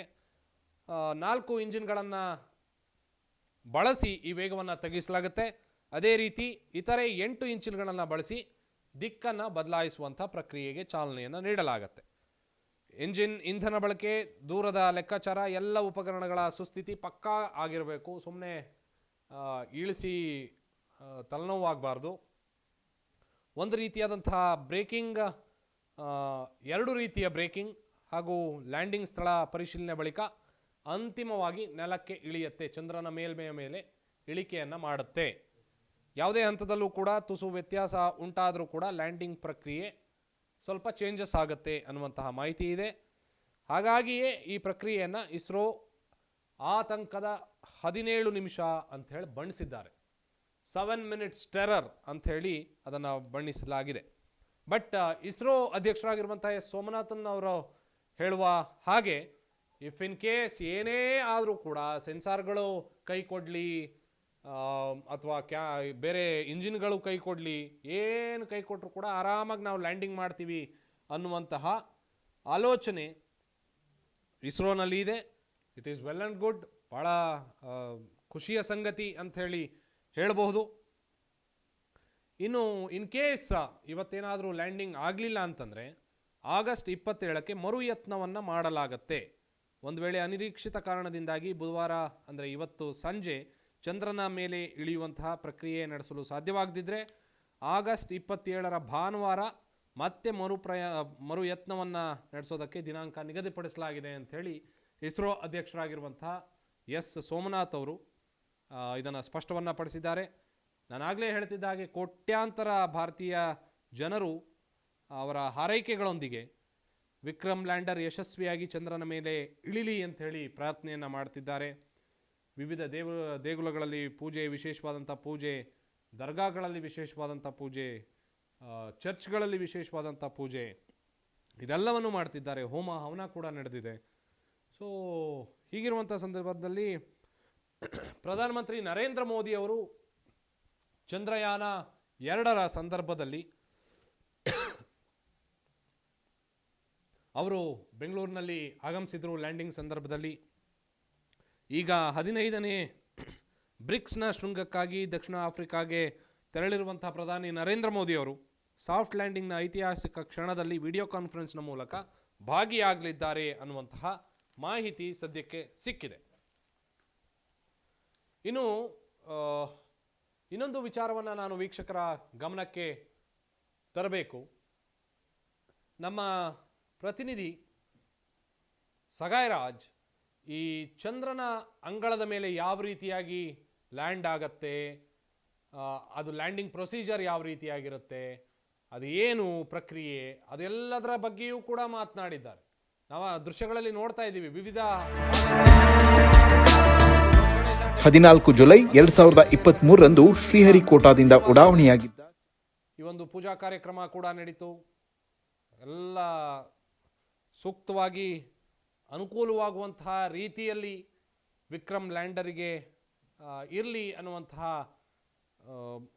ಹಾರೈಕೆಯನ್ನು ಹಾಗೆ ದೇವರ ಆಶೀರ್ವಾದವನ್ನು ಕೂಡ ಪಡೆಯುವಂತಹ ಪ್ರಯತ್ನ ಆಯಿತು. ಇದರ ಕಂಪ್ಲೀಟ್ ಪ್ರೊಸೀಜರ್ ಯಾವ ರೀತಿಯಾಗಿ ಇರುತ್ತೆ ಅನ್ನೋದರ ಬಗ್ಗೆಯೂ ಕೂಡ ನಮ್ಮ ಪ್ರತಿನಿಧಿ ಸಗಾಯ್ರಾಜ್ ಈ ಒಂದು ವಾಕ್ಥ್ರೂವನ್ನು ನಡೆಸಿದ್ದಾರೆ. ಯಾವ ರೀತಿಯಾಗಿ ಇರುತ್ತೆ ಈ ಒಂದು ಪ್ರೊಸೀಜರ್, ಲ್ಯಾಂಡಿಂಗ್ ಪ್ರೊಸೀಜರ್ ಅನ್ನುವಂಥದ್ದು, ಅದು ಏನದು ಲ್ಯಾಂಡಿಂಗ್ ಪ್ರೊಸೀಜರ್ ಹೇಗಿರುತ್ತೆ ಅನ್ನೋದನ್ನು ಪ್ರತ್ಯಕ್ಷವಾಗಿ ವರದಿಯನ್ನು ಮಾಡಿದ್ದಾರೆ. ಅಂದರೆ ಚಂದ್ರನ ಹತ್ರ ಹೋಗಿಲ್ಲ, ಅದರ ಪ್ರೋಟೋಟೈಪ್ಗಳನ್ನು ಇಟ್ಟುಕೊಂಡು ವೀಕ್ಷಕರ ಅನುಕೂಲಕ್ಕೆ ಇರಲಿ ಅನ್ನುವಂಥ ವೀಕ್ಷಕರಿಗೆ ಎಲ್ರಿಗೂ ಕೂಡ ತಿಳಿಲಿ ಅನ್ನುವಂಥ ಉದ್ದೇಶಕ್ಕಾಗಿ ಈ ಒಂದು ಪ್ರಯತ್ನವನ್ನು ಮಾಡಿದ್ದಾರೆ. Let's have a look at Sagaraj ಏನು ವಾಕ್ಥ್ರೂ ಮಾಡಿದ್ದಾರೆ ಅನ್ನೋದರ ಬಗ್ಗೆ.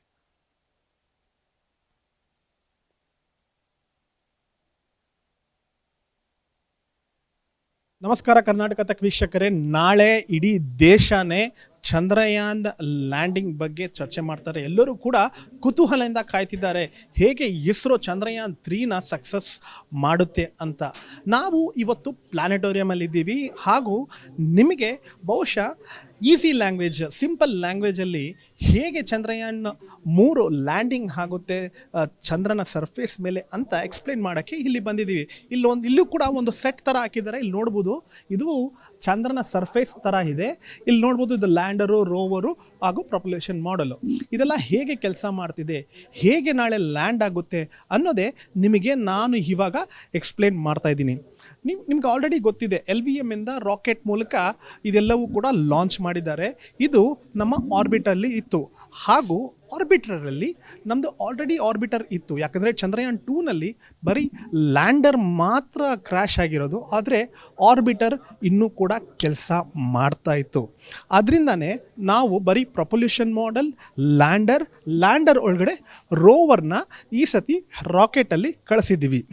ಹಾಗೂ ಈ ಪ್ರೊಪಲ್ಯೂಷನ್ ಮಾಡ್ಯೂಲ್ ಬಂದ್ಬಿಟ್ಟು ಲಾಸ್ಟ್ ವೀಕು ಕಳೆದ ವಾರ ಪ್ರೊಪಲ್ಯೂಷನ್ ಮಾಡ್ಯೂಲ್ ಇಂದ ಈ ಲ್ಯಾಂಡರ್ ಸಪ್ರೇಟ್ ಆಗುತ್ತೆ. ಇದೆರಡೂ ಕೂಡ ಒಟ್ಟಿಗೆ ಆರ್ಬಿಟರ್ ಇರುತ್ತಲ್ವ, ರೌಂಡ್ ಆಗಿರುತ್ತಲ್ವ, ಅದರಲ್ಲಿ ಇದ್ರ ಎರಡೂ ಕೂಡ ಒಟ್ಟಿಗೆ ಚಂದ್ರನ ಹತ್ರ ಹೋಗ್ತಾ ಇತ್ತು.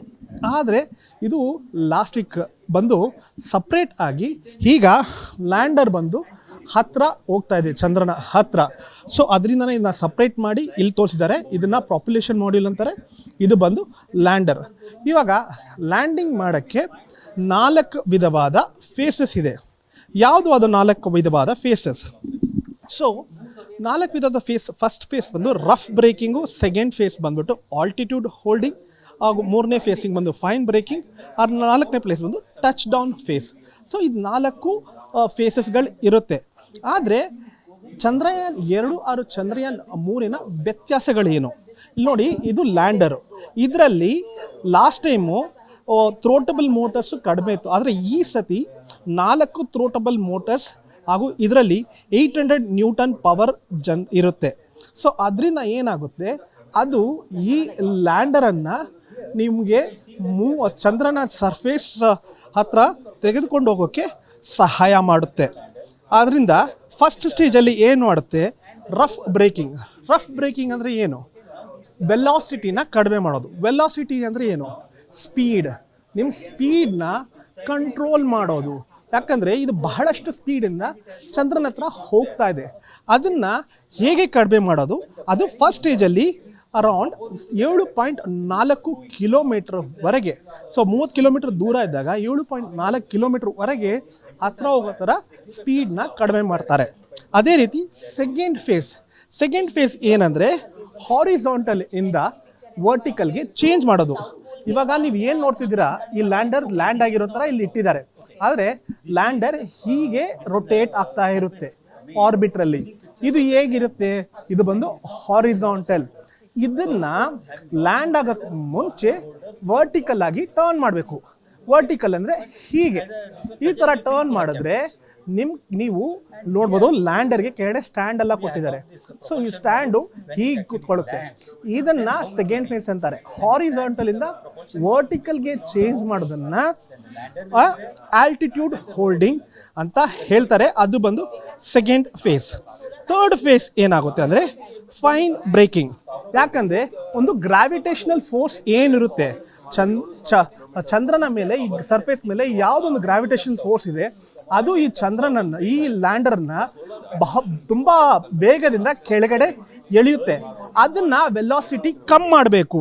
ಆ ವೆಲಾಸಿಟಿನ ಕಮ್ಮಿ ಮಾಡೋದಕ್ಕೆ ಫೈನ್ ಬ್ರೇಕಿಂಗ್ ಅಂತ ಹೇಳ್ತಾರೆ. ಸೊ ಅದರಿಂದ ಇದನ್ನು ಕಡಿಮೆ ಸ್ಪೀಡ್ ಮಾಡೋದನ್ನ ಥರ್ಡ್ ಸ್ಟೇಜಲ್ಲಿ ವೆಲಾಸಿಟಿ ರಿಡ್ಯೂಸ್ ಮಾಡೋದಕ್ಕೆ ಫೈನ್ ಬ್ರೇಕಿಂಗ್ ಅಂತ ಹೇಳ್ತಾರೆ. ಸೊ 4ನೇ ಸ್ಟೇಜ್ ಬಂದು ಫೈನಲ್ ಸ್ಟೇಜ್. ಇದನ್ನು ಟಚ್ ಡೌನ್ ಫೇಸ್ ಅಂತ ಹೇಳ್ತಾರೆ. ಟಚ್ ಡೌನ್ ಫೇಸ್ ಬಂದು 150 ಮೀಟ್ರು, ಚಂದ್ರನಿಂದ 150 ಮೀಟ್ರ್ ದೂರದಲ್ಲಿರುವಾಗ ಈ ಟಚ್ ಡೌನ್ ಫೇಸ್ ಆಗುತ್ತೆ. ಆವಾಗ ಏನಾಗುತ್ತೆ, ಇದರಲ್ಲಿ ಒಂದು ಸ್ಪೆಷಲ್ ಕ್ಯಾಮ್ರಾನ ಇನ್ಸ್ಟಾಲ್ ಮಾಡಿದ್ದಾರೆ ಈ ಲ್ಯಾಂಡರಲ್ಲಿ ಈ ಸತಿ. ಆ ಸ್ಪೆಷಲ್ ಕ್ಯಾಮ್ರಾ 150 ಮೀಟರ್ ಹತ್ರ ಹೋಗಿದ್ದೆ ಓಪನ್ ಆಗುತ್ತೆ. ಓಪನ್ ಮಾಡಿ ಅದು ಫೋಟೋಗಳನ್ನ ಕ್ಲಿಕ್ ಮಾಡುತ್ತೆ. ಏನು ಫೋಟೋಗಳನ್ನ ಕ್ಲಿಕ್ ಮಾಡುತ್ತೆ? ಇಲ್ಲಿ ನೋಡ್ತಿದ್ದೀರಾ, ಇದು ಚಂದ್ರನ ಸರ್ಫೇಸ್, ಇದು ಚಂದ್ರನ ಮೇಲಿರೋದು. ಇಲ್ಲಿ ಬಂದು ಎಲ್ಲವೂ ಕೂಡ ಸ್ಟ್ರೈಟ್ ಆಗಿರಲ್ಲ, ಸಮವಾಗಿರಲ್ಲ. ಎಲ್ಲ ಒಂದು ಕಡೆ ಹಳ್ಳ ಇರುತ್ತೆ, ಒಂದು ಕಡೆ ಕ್ರೇಟರ್ಸ್ ಇರುತ್ತೆ, ಬಾಲ್ಡರ್ಸ್ ಇರುತ್ತೆ. ಇದೆಲ್ಲ ಏನಂದ್ರೆ ಅಲ್ಲಿ ಒಂದು ಹಿಮಾಲಯ ಪರ್ವತ ಮೇಲೆ ಹೆಂಗಿರುತ್ತೋ ಆ ರೀತಿ ಇರುತ್ತೆ. ಸೊ ಈ ತರ ಹಳ್ಳ ಪಳ್ಳಗಳೆಲ್ಲ ಇರುತ್ತೆ. ಇದನ್ನೆಲ್ಲ ಫೋಟೋ ತೆಗೆದು ಅದು ಲ್ಯಾಂಡರ್ ನಮಗೆ ಆರ್ಬಿಟರ್ಗೆ ಕಳಿಸುತ್ತೆ.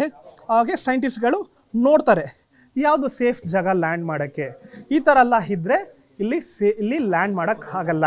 ಸೊ ಇಲ್ಲಿಂದ ಸ್ವಲ್ಪ ದೂರ ಹೋಗಬೇಕು. ಚಂದ್ರಯಾನ್ 2ನಲ್ಲಿ ಏನು ಅವರು ಮಿಸ್ಟೇಕ್ ಮಾಡಿದ್ದು ಏನಂದರೆ, ಇದು ಲ್ಯಾಂಡರ್ ಬಂದು ಆವಾಗ ಫೋಟೋ ತೆಗಿಯೋಕ್ಕಾಗಲಿಲ್ಲ. ಸೊ ಈ ಥರ ಹಳ್ಳ ಪಳ್ಳ ಜಾಗದಲ್ಲಿ ಅದು ಲ್ಯಾಂಡ್ ಆಗಿಬಿಟ್ಟು ಸೊಟ್ಟಾಗಿ ಕ್ರ್ಯಾಶ್ ಆಗಿಬಿಡ್ತು. ಆದರೆ ಈ ಸತಿ ಅವರಿಗೆ ಈ ಸಮಸ್ಯೆ ಇರೋದಿಲ್ಲ. ಯಾಕಂದರೆ ಕ್ಯಾಮ್ರಾ ಇರೋದ್ರಿಂದ ಫೋಟೋ ತೆಗೆದು ಅಲ್ಲಿ ಕ್ಯಾಲ್ಕುಲೇಟ್ ಮಾಡಿಬಿಟ್ಟು ಲ್ಯಾಂಡಿಂಗ್ ಮಾಡ್ತಾರೆ. ಹಾಗೂ ಚಂದ್ರಯಾನ್ 2ನಲ್ಲಿ ಏನು ಪ್ರಾಬ್ಲಮ್ ಆಗಿತ್ತು ಅಂದರೆ, ಅವರು ಬರೀ 1/2 ಕಿಲೋಮೀಟರ್ ರೇಡಿಯಸಲ್ಲಿ ಮಾತ್ರ ಲ್ಯಾಂಡ್ ಮಾಡೋಕ್ಕೆ ಒಂದು ಅನುಕೂಲತೆ ಇತ್ತು. ಆದರೆ ಈ ಸತಿ 4 ಕಿಲೋಮೀಟರ್ ರೇಡಿಯಸ್ಸಲ್ಲಿ ಎಲ್ಲಿ ಬೇಕಾದರೂ ಲ್ಯಾಂಡಿಂಗ್ ಮಾಡ್ಬೋದು. ಬಹುಶಃ ಇಲ್ಲಿ ಚೆನ್ನಾಗಿಲ್ಲ ಅಂದರೆ ಇಲ್ಲಿ ಚೆನ್ನಾಗಿಲ್ಲ ಅಂದರೆ ಇಲ್ಲಿ, ಈ ರೀತಿಯಾದ ಒಂದು ಅನುಕೂಲತೆ ಈ ಲ್ಯಾಂಡರಲ್ಲಿ ಈ ಸತಿ ಅಡ್ವಾನ್ಸ್ ಫೀಚರ್ಸ್ ಜೊತೆ ಇನ್ಸ್ಟಾಲ್ ಮಾಡಿದ್ದಾರೆ. ಸೊ ಅದರಿಂದ ಈ ಸತಿ ಯಾವುದೇ ರೀತಿಯಾದ ಪ್ರಾಬ್ಲಮ್ ಆಗಲ್ಲ ಅಂತ ವೈಜ್ಞಾನಿಕರು ನಂಬಿದ್ದಾರೆ. ಸೊ ಇದು ಲ್ಯಾಂಡ್ ಆಗುವಾಗ ಒಂದು 6 ಗಂಟೆ 4 ನಿಮಿಷ ಮೇಲೆ ಇದು ಲ್ಯಾಂಡ್ ಆಗುತ್ತೆ. ಲ್ಯಾಂಡ್ ಆಗಿದ ತಕ್ಷಣ ಈ ಏನು ರೋವರ್ ಇದೆ ಅಲ್ವಾ, ಇದು ಹೊರಗಡೆ ಬರಲ್ಲ. ಇದು ಹೊರಗಡೆ ಬರೋಕ್ಕೆ 2 ಅವರ್ ಆಗುತ್ತೆ. 2 ಅವರು ನಮ್ಮ ಸೈಂಟಿಸ್ಟ್ ಎಲ್ಲ ಚೆಕ್ ಮಾಡ್ತಾರೆ. ಅಲ್ಲಿ ಎನ್ವೈರ್ಮೆಂಟ್ ಹೆಂಗಿದೆ, ಯಾವ ರೀತಿಯಾದ ಸರ್ಫೇಸ್ ಇದೆ, ಎಲ್ಲವನ್ನು ಚೆಕ್ ಮಾಡಿ ಎನರ್ಜಿ ಕರೆಕ್ಟಾಗಿದೆಯಾ, ಇವಾಗ ಬರ್ಬೋದಾ ಅಂತ ನೋಡಿ 2 ಗಂಟೆ ಆದಮೇಲೆ ರೋವರ್ ಇಲ್ಲಿಂದ ಒಂದು ಸ್ಲೈಡ್ ಇರುತ್ತೆ. ಈ ಸ್ಲೈಡಿಂದ ಈ ರೋವರ್ ಕೆಳಗಡೆ ಬರುತ್ತೆ. ರೋವರ್ ಇದೆಯಲ್ವಾ, ಇದೇ ತುಂಬ ಇಂಪಾರ್ಟೆಂಟ್ ಆದ ಒಂದು ಮೆಷಿನ್. ಇದು ಬಂದು ಒಂದು ವಾಹನ, ಇದನ್ನು ತೆಗೆದುಕೊಂಡು ಬಂದಿರುವ ವಾಹನ ಲ್ಯಾಂಡರ್. ಇದು ತೆಗೆದುಕೊಂಡು ಬಂದು ಇಲ್ಲಿ ಬಿಟ್ಟಿರೋದು. ಆದರೆ ಈ ರೋವರ್ ಏನಿದೆ, ಇದೇ ಎಲ್ಲ ರೀತಿಯಾದ ನಿಮ್ಮ ರಿಸರ್ಚ್ ಫೈಂಡಿಂಗ್ಸ್, ಡೇಟಾಸ್ ಎಲ್ಲವನ್ನು ಕೂಡ ಕಲೆಕ್ಟ್ ಮಾಡಿ ಭೂಮಿಗೆ ಕಳಿಸೋದು. ಇದರಲ್ಲೂ ಕೂಡ ಸೋಲಾರ್ ಪ್ಯಾನಲ್ ಇರುತ್ತೆ, ಕ್ಯಾಮ್ರಾ ಇರುತ್ತೆ, ಎಲ್ಲವೂ ಕೂಡ ಇದರಲ್ಲೇ ಇರುತ್ತೆ. ಸೊ ರೋವರ್ ತನ್ನ ಕೆಲಸವನ್ನು ಶುರು ಮಾಡುತ್ತೆ. ಇದೆಲ್ಲವೂ ಕೂಡ ನಾಳೆ ಸಾಯಂಕಾಲ 6 ಗಂಟೆ 4 ನಿಮಿಷ ತದನಂತರ ಶುರುವಾಗುತ್ತೆ. ಹಾಗೂ ಈ ಸತಿ ಸೈಂಟಿಸ್ಟ್ಗಳು ಕೂಡ ಕಾನ್ಫಿಡೆಂಟ್ ಆಗಿದ್ದಾರೆ. ಯಾಕಂದರೆ ಎಲ್ಲ ರೀತಿಯಾದ ಸಾಫ್ಟ್ವೇರ್ ಅಪ್ಗ್ರೇಡೇಷನ್ ಹಾಗೂ ಎಲ್ಲ ರೀತಿಯಾದ ಹಾರ್ಡ್ವೇರ್ ಅಪ್ಗ್ರೇಡೇಷನ್ ಕೂಡ ಮಾಡಿದ್ದಾರೆ. ಚಂದ್ರನ ಹತ್ರ ಕಳಿಸೋದಕ್ಕಿಂತ ಮುಂಚೆ ಕೂಡ ಎಲ್ಲ ರೀತಿಯಾದ ಒಂದು ಏನಂದರೆ ಒಂದು ಪ್ರೀ ರಿಹರ್ಸಲ್ ಅಂತ ಹೇಳ್ತಾರೆ, ಅದೆಲ್ಲವನ್ನೂ ಕೂಡ ಮಾಡಿ ಆಮೇಲೆ ಈ ಒಂದು ಲ್ಯಾಂಡರ್ ಒಂದು ಶಕ್ತಿಶಾಲಿಯಾಗಿರುತ್ತೆ, ಈ ಸತಿ ಕ್ರ್ಯಾಶ್ ಆಗಲ್ಲ ಅಂತ ನಿರ್ಧಾರ ಮಾಡಿ ಚಂದ್ರನತ್ತ ಕಳಿಸಿದ್ದಾರೆ. ಬಹುಶಃ ನಾಳೆ ಇದೆಲ್ಲವೂ ಕೂಡ ಇಡೀ ದೇಶನೇ ಕುತೂಹಲದಿಂದ ಕಾಯ್ತಿರೋ ಥರ ಒಂದು ಸಕ್ಸಸ್ ಆಗುತ್ತೆ ಅಂತ ನಮ್ಮ ಆರೈಕೆ ಕೂಡ. ಕ್ಯಾಮರಾಮನ್ ಮಧು ಜೊತೆ ಸಗಾಯರಾಜ್, ಕರ್ನಾಟಕ ತಕ್, ಬೆಂಗಳೂರು. ಬೆಂಗಳೂರಿನಿಂದ ಮಂಗಳೂರುವರೆಗೆ, ಬೀದರ್ನಿಂದ ಚಾಮರಾಜನಗರದವರೆಗೆ ನಿಮ್ಮ ಸುದ್ದಿ ನಿಮ್ಮದೇ ಭಾಷೆಗೆ. ಈಗ 30 ಕಿಲೋಮೀಟರ್ ಮೇಲೆ ಇರುವಂತಹ ಸಂದರ್ಭದಲ್ಲಿ ಯಾವ ರೀತಿಯಾಗಿ ಕೆಳಗೆ ಇಳಿಯುತ್ತೆ, 30 ಕಿಲೋಮೀಟರಲ್ಲಿ ಇರುತ್ತೆ, ಅಲ್ಲಿ ಒಂದು ರಫ್ ಬ್ರೇಕಿಂಗ್ ಅನ್ನು ಹಾಕಲಾಗತ್ತೆ, ವೇಗವನ್ನು ತಗ್ಗಿಸುವಂತಹ ಹಂತ ಅದು ರಫ್ ಬ್ರೇಕಿಂಗ್ ಅಂತ. ಸೊ ಅಲ್ಲಿ ಲ್ಯಾಂಡರ್ನ ವೇಗ ಕಡಿತ ಶುರು ಮಾಡೋದಕ್ಕೆ ಈ ಹಂತದಲ್ಲಿ ಲ್ಯಾಂಡರ್ ಅಡ್ಡ ಹಾಗೂ ನೆಲಮುಖವಾಗಿ ಸಂಚಾರವನ್ನು ಮಾಡ್ತಿರುತ್ತಂತೆ. ಸೆಕೆಂಡ್ಗೆ 1.68 ಕಿಲೋಮೀಟರ್ ಇದ್ದಂತಹ ವೇಗ 358 ಮೀಟರ್ಗೆ ಇಳಿಕೆ ಆಗುತ್ತೆ ಪ್ರತಿ ಸೆಕೆಂಡ್ಗೆ. ಈ ಪ್ರಕ್ರಿಯೆ 11.5 ನಿಮಿಷ ಹಿಡಿಯುತ್ತೆ ಅದಕ್ಕೆ. ಅಷ್ಟರಲ್ಲಿ 713 ಕಿಲೋಮೀಟರ್ ಕ್ರಮಿಸುತ್ತಂತೆ. ಭಾಳ ಆಶ್ಚರ್ಯ, ಇದು ಅಚ್ಚರಿ ಒಂದು ರೀತಿಯಾಗಿ. ಅದಾದ ನಂತರದಲ್ಲಿ ಕೆಲ ಕಾಲ ತಟಸ್ಥವಾಗಿರುತ್ತೆ, ಅಂದರೆ ಯಾವುದೇ ಮೂಮೆಂಟ್ ಆಗದಲ್ಲೇ ಇರುವಂಗೆ ಅಲ್ಲ, ಲೈಟ್ ಮೂಮೆಂಟ್, ಜಾಸ್ತಿ ಏನು ಆಚೆ ಈಚೆ ಅಲ್ಲಾಡ್ತಕ್ಕಂಥದ್ದು ಆ ಥರದ್ದೇನು ಇರಲ್ಲ. ಫೈನ್ ಬ್ರೇಕಿಂಗ್ ಅದಾದ ಮೇಲೆ ಫೈನ್ ಬ್ರೇಕಿಂಗ್ ಸಿಸ್ಟಮ್, ಲ್ಯಾಂಡರ್ ನೇರ ಪ್ರಕ್ರಿಯೆ, ಅಂದರೆ ಹೀಗೆ ಹೋಗ್ತಿದ್ದಂತಹ ಲ್ಯಾಂಡರ್ ಈ ರೀತಿಯಾಗಿ ನೇರವಾಗಿ ಹೋಗುವಂತೆ ಮಾಡುವಂತಹ ಒಂದು ಪ್ರಕ್ರಿಯೆ ಅದು. ಅದಾದ ನಂತರದಲ್ಲಿ ಸ್ಥಳ ಪರಿಶೀಲನೆ, ನಾನು ಆಗಲೇ ಹೇಳ್ದಂಗೆ ಸ್ಥಳ ಸರಿ ಇದೆಯಾ ಅನ್ನೋದರ ಬಗ್ಗೆ ಪರಿಶೀಲನೆ ಆಗುತ್ತೆ. ಅದಾದ ನಂತರದಲ್ಲಿ ಇನ್ ಕೇಸ್ ಏನಾದ್ರು ಅದು ಸ್ಥಳ ಸರಿ ಇಲ್ಲ ಅಂತಂದರೆ ಸ್ವಲ್ಪ ಬದಲಾವಣೆ ಆಗುತ್ತೆ, ಜಾಗ ಬದಲಾವಣೆ ಆಗುತ್ತೆ. ಹಿಂದೆ ಸುಮಾರು ಒಂದು 100 ಮೀಟರ್ ಅಷ್ಟೇ ರೇಡಿಯಸ್ಸಲ್ಲಿ ಲ್ಯಾಂಡಿಂಗ್ ಮಾಡುವಂತಹ ವ್ಯವಸ್ಥೆ ಇತ್ತು. ಈ ಬಾರಿ ಸುಮಾರು 4 ಕಿಲೋಮೀಟರ್ ಅಂತರದಲ್ಲಿ ಎಲ್ಲಿ ಬೇಕಾದರೂ ಕೂಡ ಲ್ಯಾಂಡಿಂಗ್ ಮಾಡಬಹುದಾದಂಥ ವ್ಯವಸ್ಥೆ ಈಗ ನಮ್ಮ ಚಂದ್ರಯಾನ 3ರಲ್ಲಿ ಇದೆ ಅಂತ ಹೇಳಿದ್ರೆ ಬಹುಶಃ ತಪ್ಪಾಗಲಿಕ್ಕಿಲ್ಲ. ಉಡಾವಣೆಯಿಂದ ಇಲ್ಲಿಯವರೆಗೆ ಈ ನಡೆದು ಬಂದಂಥ ಹಾದಿ ಇದೆಯಲ್ಲ, ಬಹಳಷ್ಟು ರೋಚಕವಾದಂಥ ಹಾದಿ. ಇನ್ನು ಈ ವಿಚಾರಕ್ಕೆ ಸಂಬಂಧಪಟ್ಟಂತೆ ಇಸ್ರೋ ಮಾಜಿ ಅಧ್ಯಕ್ಷರಾಗಿರುವಂತಹ ಕೆ ಶಿವನ್ ಎಕ್ಸ್ಕ್ಲೂಸಿವ್ ಆಗಿ ಕರ್ನಾಟಕ ತಕ್ ಜೊತೆ ಮಾತನಾಡಿದ್ದಾರೆ. ಅವ್ರು ಮಾತನಾಡುವಂಥ ಸಂದರ್ಭದಲ್ಲಿ ಅವ್ರ ಮೇಲೆ ಅವರಿಗೆ ಒಂದು ಹೆಮ್ಮೆ ಇತ್ತು. ಅವ್ರು ಏನು ಮಾತನಾಡಿದ್ರು ಅಂತ ಫಸ್ಟ್ ಕೇಳ್ಕೊಂಬಿಟ್ಟು ಆಮೇಲೆ ಮುಂದಕ್ಕೆ ಮಾತಾಡ್ತಾ ಹೋಗೋಣ.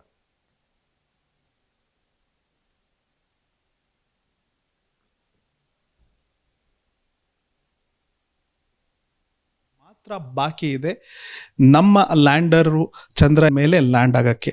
ಇದರ ಹಿಂದೆ ಬಹಳಷ್ಟು ಜನ ಕಾಂಟ್ರಿಬ್ಯೂಟ್ ಮಾಡಿದ್ದಾರೆ. ಅದರಲ್ಲೂ ಕೂಡ ನಮ್ಮ ಮಾಜಿ ಇಸ್ರೋ ಚೇರ್ಮನ್ ಶಿವನ್ ಅವರ ಕಾಂಟ್ರಿಬ್ಯೂಷನ್ ಬಹಳಷ್ಟಿದೆ. Thank you so much sir ನಮ್ಮ ಜೊತೆ ಮಾತಾಡೋದಕ್ಕೆ. ಸರ್, ಈಗ Chandrayaan is going to land on 23rd sir, and what is the difference between Chandrayaan 2 and 3's landing feature sir? Chandrayaan 2 and 3, the configuration wise they are same. Technically there's no difference, but some small corrections were there. Okay. And during Chandrayaan 2 landing time, whatever lessons we learned, some corrections have been incorporated in the propulsion system. Okay. And guidance system, control system. Also, that is wherever that the margins are less, that have been increased, and wherever the redundancy is not there, we have put redundancy. That way, the configuration, even though same, the inside system functionally there are some changes that really makes this particular Chandrayaan-3 more robust than Chandrayaan 2, what we thought now. Okay, sir, what is the benefit of this Chandrayaan landing and Chandrayaan mission for the people of India? How it is going to benefit them? See, there is, first of all, there are two advantages. One is that by landing successfully, the India will acquire a technology of going and landing in a celestial body. That is a one major advantage. The India as a country will get benefited. That is the one thing. And second one is that is now we are going to the place South Pole where unexplored region. So there, so we are expecting that because this area is the shadow region, there's a lot of new sciences may come out. So that way it will be beneficial for the scientists to discover something new, not only for the Indian scientists, for the even that the entire world, the scientists can use this data and do the science and discover some new things. That is another advantage. Okay. So what is your message to our viewers on Karnataka Tak, whoever is watching Chandrayaan-3 landing? What is your message to them? So what do you want to convey? So what I wanted to tell is that is just you don't use only your eyes alone. You please make use of your brain also simultaneously and think how much effort would have gone into this one, scientific this one, that material. And so you also, when you are seeing that, you should ignite your mind to do the scientific temper, so that you can develop something new, and need not be on the space system, anywhere. This one, at least the theme, the scientific fineness, what gone there. You please think that also. Don't see only eyes alone. Use brain also, so that you get practiced to do the scientific temper. I forgot to ask one question, sir. Russia's Luna 25 crashed, sir. Will this have any kind of impact on Chandrayaan-3? No, they are not have any impact. They are independent, this one. Okay. Thank you so much. ಇದು ಶಿವನ್ ಅವರ ಮಾತು. ಅವ್ರು ಹೇಳ್ತಿದ್ದಾರೆ ಇದರಿಂದ ಬಹಳಷ್ಟು ಉಪಯೋಗ ಆಗುತ್ತೆ ನಮ್ಮ ದೇಶದಲ್ಲಿ. ಯಾಕಂದರೆ ಯಾರು ಹೋಗದೇ ಇರೋ ಜಾಗಕ್ಕೆ ನಮ್ಮ ಭಾರತ ಸೈಂಟಿಸ್ಟ್ ವಿಜ್ಞಾನಿಗಳು ಟ್ರೈ ಮಾಡ್ತಿದ್ದಾರೆ. ಅದು ಒಂದು ಇತಿಹಾಸವನ್ನು ಕೂಡ ಕ್ರಿಯೇಟ್ ಮಾಡಲಿದ್ದಾರೆ 23ನೇ ತಾರೀಕಿಗೆ. ಕ್ಯಾಮ್ರಾಮ್ಯಾನ್ ಮಧು ಜೊತೆ ಸಗಾಯರಾಜ್, ಕರ್ನಾಟಕ ತಕ್. ಇಡೀ ದೇಶನೇ ಚಂದ್ರಯಾನ್-3ರ ಲ್ಯಾಂಡಿಂಗ್ಗೋಸ್ಕರ ಕುತೂಹಲದಿಂದ ಕಾಯ್ತಾ ಇದ್ದಾರೆ. ಇನ್ನು ಕೆಲವು ಗಂಟೆಗಳು ಮಾತ್ರ ಬಾಕಿ ಇದೆ ನಮ್ಮ ಲ್ಯಾಂಡರು ಚಂದ್ರ ಮೇಲೆ ಲ್ಯಾಂಡ್ ಆಗೋಕ್ಕೆ. ಇದರ ಹಿಂದೆ ಬಹಳಷ್ಟು ಜನ ಕಾಂಟ್ರಿಬ್ಯೂಟ್ ಮಾಡಿದ್ದಾರೆ. ಅದರಲ್ಲೂ ಕೂಡ ನಮ್ಮ ಮಾಜಿ ಇಸ್ರೋ ಚೇರ್ಮನ್ ಶಿವನ್ ಅವರ ಕಾಂಟ್ರಿಬ್ಯೂಷನ್ ಬಹಳಷ್ಟಿದೆ. Thank you so much sir ನಮ್ಮ ಜೊತೆ ಮಾತಾಡೋದಕ್ಕೆ. ಸರ್, ಈಗ Chandrayaan is going to land on 23rd, sir. And what is the difference between Chandrayaan-2 and 3's landing features, sir? Chandrayaan-2 and 3, the configuration wise they are same. Technically there's no difference, but they are some small corrections were there. Okay. And during Chandrayaan-2 landing time, whatever lessons we learned, some corrections have been incorporated in the propulsion system. Vikram lander ಚಂದ್ರನ ಮೇಲ್ಮೆಯ ಮೇಲೆ ಇಳಿಯಲಿದೆ. ಅದರ ನೇರ ದೃಶ್ಯಾವಳಿಗಳು ಪೀಣ್ಯದಲ್ಲಿರುವಂತಹ ಇಸ್ಟ್ರಾಕ್ನಿಂದ, ಅಲ್ಲಿಂದ ನೇರವಾದಂತಹ ದೃಶ್ಯಾವಳಿಗಳನ್ನು ನಮ್ಮ ವೀಕ್ಷಕರ ಮುಂದೆ ನಾವು ಇಡ್ತಾ ಇದ್ದೀವಿ. ಅದಕ್ಕೆ ತಕ್ಕನಾದಂತಹ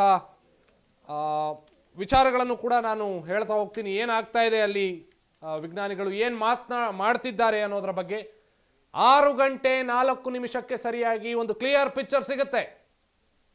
ಬಹುಶಃ ಇಸ್ರೋನ ಅಧ್ಯಕ್ಷರಾಗಿರುವಂತಹ ಸೋಮನಾಥ್ ಅವರು ಎಲ್ಲ ಮಾಧ್ಯಮಗಳ ಮುಂದೆ ಬಂದು ಇಡೀ ದೇಶವನ್ನು, ಇಡೀ ಪ್ರಪಂಚವನ್ನು ಉದ್ದೇಶಿಸಿ ಮಾತನಾಡ್ತಾರೆ.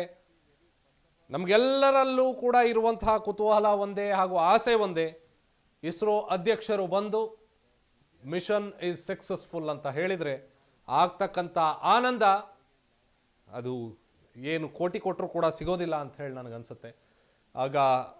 ಈಗ ನೀವು ನೋಡ್ತಾ ಇದ್ದೀರಿ ಇಸ್ಟ್ರಾಕ್ ಪೀಣ್ಯದಲ್ಲಿ ಇರುವಂತಹ ಸ್ಯಾಟಲೈಟ್ ಟ್ರ್ಯಾಕಿಂಗ್ ಸಿಸ್ಟಮ್, ಅಲ್ಲಿಯ ನೇರವಾದಂತಹ ದೃಶ್ಯಾವಳಿಗಳು.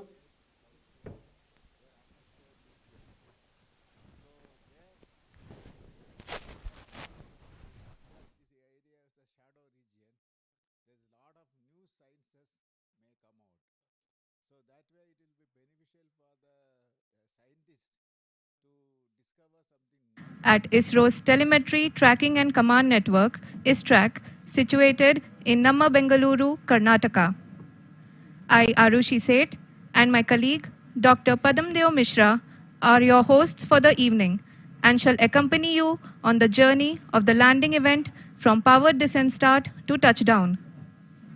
Today, we shall be witnessing the final phase of the critical and most technologically challenging mission operations of Chandrayaan-3, wherein the lander module will be making a safe and soft landing on the surface of the moon.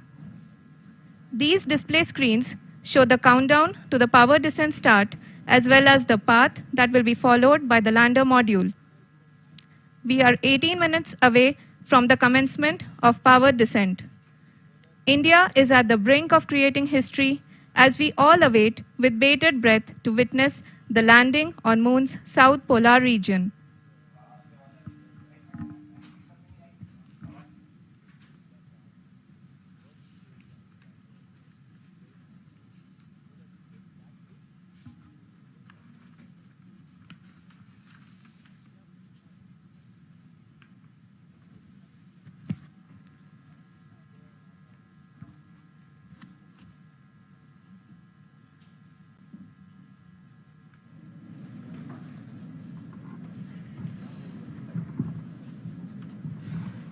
ISRO का पहला moon mission Chandrayaan one अक्टूबर 2008 में PSLV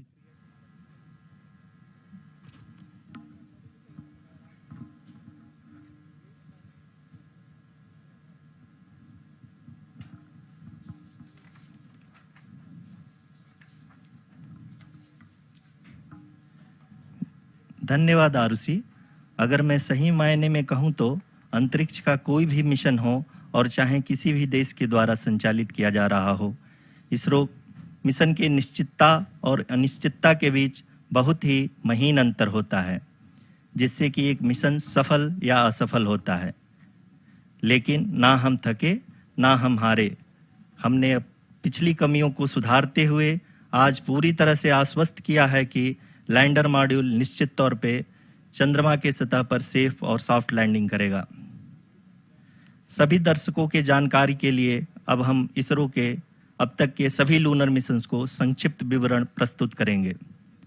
जी हाँ, इसरो का पहला moon mission Chandrayaan one अक्टूबर 2008 में PSLV rocket के द्वारा सफलतापूर्वक प्रक्षेपित किया गया था। चंद्रयान-1 ने चंद्रमा के सतह पर पानी की खोज करके पहले ही इतिहास रच चुका है। यही कारण है कि आजकल विश्व के तमाम अंतरिक्ष वैज्ञानिक और स्पेस एजेंसियां चंद्रमा को और करीब से जानने के लिए उत्सुक दिख रही हैं। अगर हम बात करें चंद्रयान-2 की, जो इसरो का दूसरा मिशन है, जुलाई 2019 में इसरो के सबसे ताकतवर रॉकेट LVM-3 द्वारा सफलतापूर्वक प्रक्षेपित किया गया था और आज भी लगभग 4 साल बाद यह चंद्रमा के 100 किलोमीटर के सर्कुलर ऑर्बिट में घूमते हुए बहुत ही उत्तम क्वालिटी का डेटा प्रदान कर रहा है।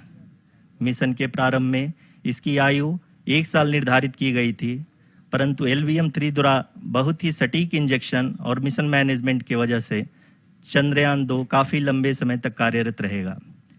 अब तक चंद्रयान-2 चंद्रमा के लगभग सभी भागों का चित्र ले चुका है। इसका एक बहुत ही महत्वपूर्ण पेलोड OHRC यानी कि ऑर्बिटर हाई रेजोल्यूशन कैमरा विश्व का सबसे बेहतरीन कैमरा है, जो कि चंद्रमा के सतह का लगातार पिक्चर भेज रहा है। अब मैं आरुषि जी से निवेदन करूंगा कि वो आप लोगों को इसरो के वर्तमान मिशन चंद्रयान-3 के बारे में बताएं। अभी आपने मिश्रा जी के द्वारा सुना इसरो के अब तक के लूनार मिशंस का विवरण। अब चलते हैं towards Chandrayaan-3, the follow-up mission of Chandrayaan-2, which has been designed to accomplish our mission goals. The primary objective of Chandrayaan-3 mission is the demonstration of safe and soft landing on the lunar surface. This demonstration is a critical aspect for ISRO's future interplanetary missions. In addition to this, the mission objectives also include demonstration of roving capability and conduction of in situ scientific experiments on Moon's surface. Carried on the shoulders of India's heaviest rocket LVM-3 on the 14th of July, Chandrayaan-3 was placed in the precise elliptic parking orbit of size 170 by 36,500 kilometers. ISRO, in its mission plan of following the incremental trajectory approach, carried a total of 5 earthbound maneuvers.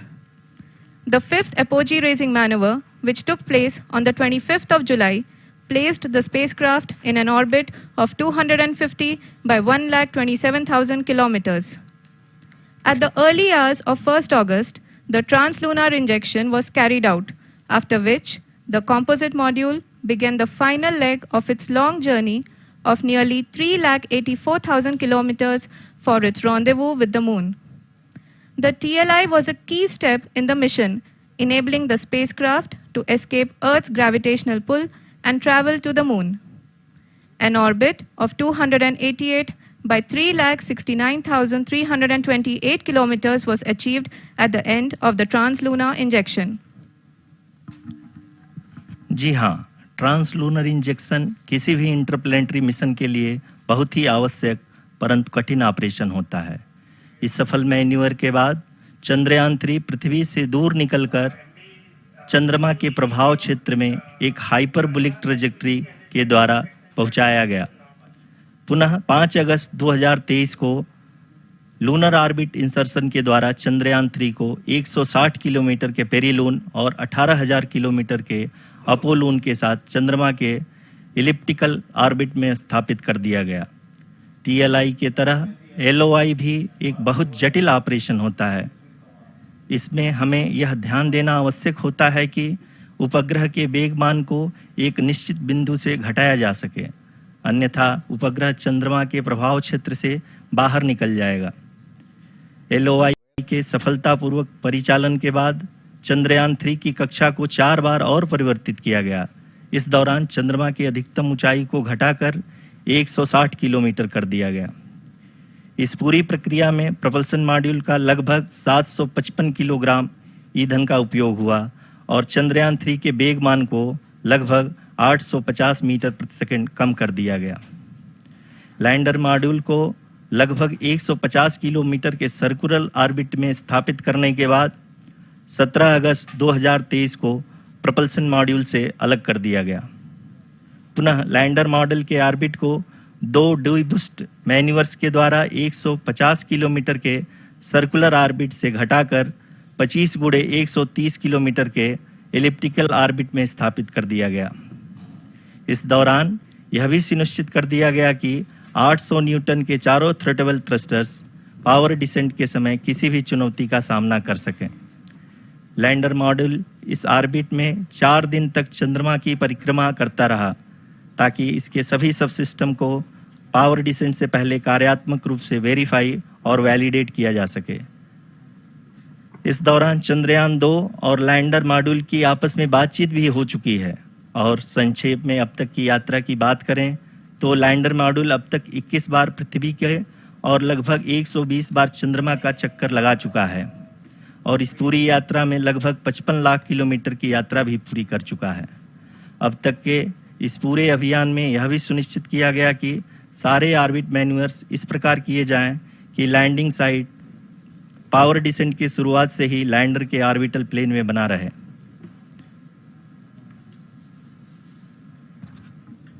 Make it further complicated. That is true indeed. We have arrived at the crucial juncture wherein the orbit plane contains the desired landing site at the start of powered descent. We are also happy to announce that live images from the Chandrayaan-3 lander imager camera is being received continuously. The demonstration of soft landing on the moon's surface is no ordinary feat due to the innumerable challenges and complexities involved.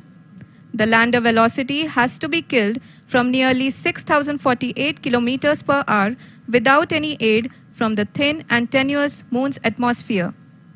The lunar dust at the time of landing and the craters and boulders scattered over the moon's surface make it further complicated to achieve this. The new and improved Chandrayaan-3 design has been built after envisaging all the scenarios which the lander module can encounter. With several software improvements, provision for full-level redundancies, a plethora of special tests, namely the integrated hot test, integrated cold test, and lander leg drop tests were carried out for the lander module. The success of these tests has provided great confidence in the performance of all the onboard sensors, propulsion system, and associated guidance, control, and navigation algorithms. The key findings during the tests have enabled to improve the overall system performance. The largely unexplored south pole of the moon has been chosen as the intended landing site since there is a possibility of finding ice and other minerals which would be vital resources for future explorers. Apart from continuing investigations pioneered by Chandrayaan-1 and Chandrayaan-2, the Chandrayaan-3 mission will also provide invaluable data to the science community around the world. Let us give our viewers a glimpse on the configuration of Chandrayaan-3 mission.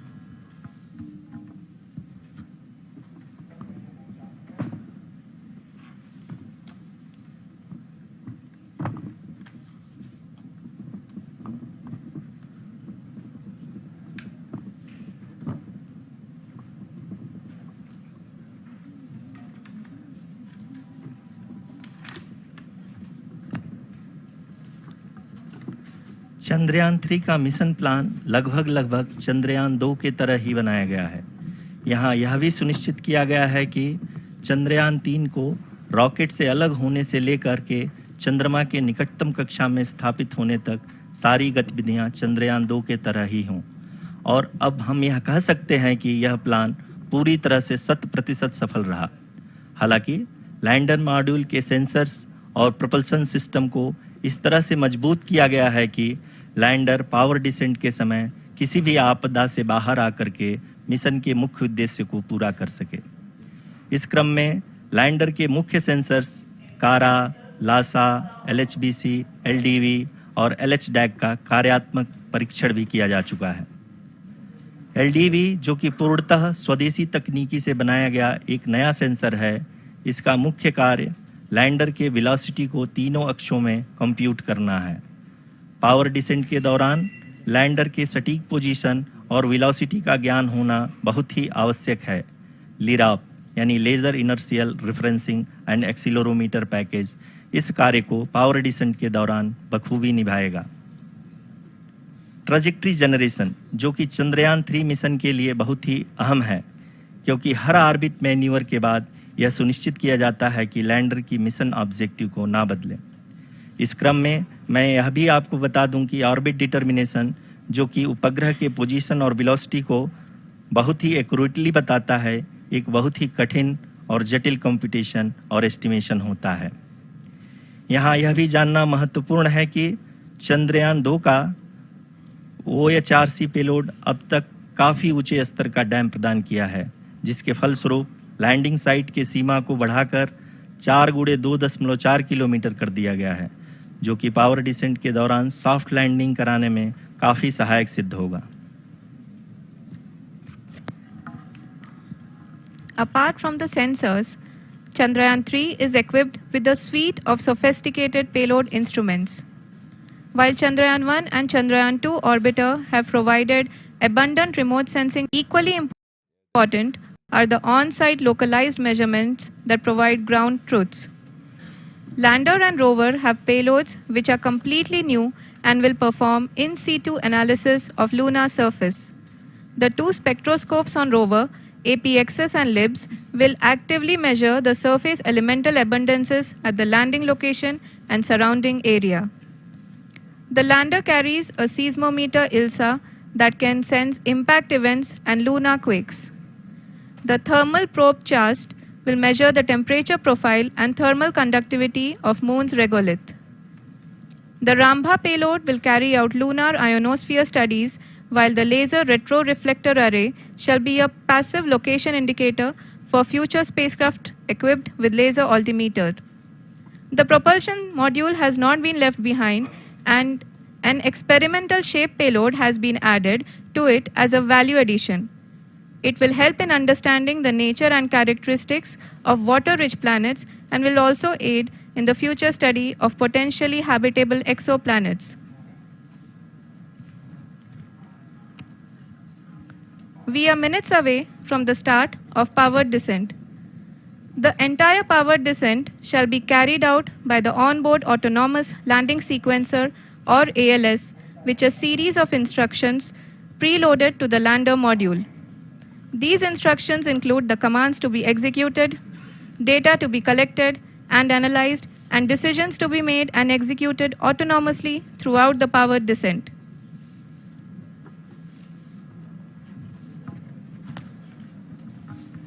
जी हाँ, अब हम power descent के बहुत ही करीब आ चुके हैं। हम आपको बताते चलें कि पावर डिसेंट को कुल 4 चरणों में बांटा गया है। सबसे पहले आता है रफ ब्रेकिंग फेज, जिसमें लैंडर की ऊंचाई को चंद्रमा की सतह से 30 किलोमीटर से घटाकर 7.4 किलोमीटर कर दिया जाएगा। इस पूरी प्रक्रिया को पूरा करने में लगभग 11.5 मिनट लगेगा और इसका समानांतर वेग 1680 मीटर प्रति सेकंड से घटाकर 358 मीटर प्रति सेकंड हो जाएगा। We have continuous flow of lander telemetry data from ISRO's Deep Space Network IDSN-32 located in Belalu, Bengaluru. The data is being acquired real-time by station and is flown to the Mission Operation Complex through our communication links. In addition to it, we also have support from ESA and JPL DSN stations. There will be no ground intervention once the ALS takes charge. The preparation for today's event had started 48 hours before, wherein various pre-selections and uplinking of parameters for the autonomous landing sequence were carried out. The whole descent is divided into 4 phases: the rough braking phase, the attitude hold phase, fine braking phase, and the local navigation phase or the terminal descent phase.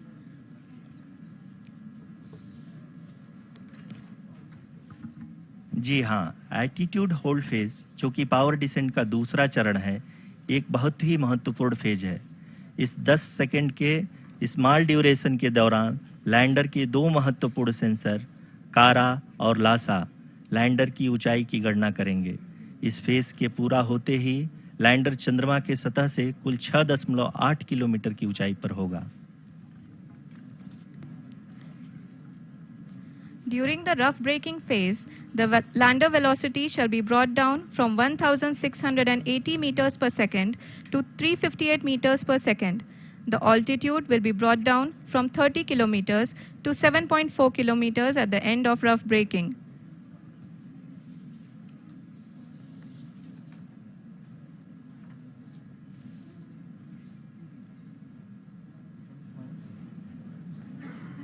Currently, we can see the scientists are analyzing the lander data.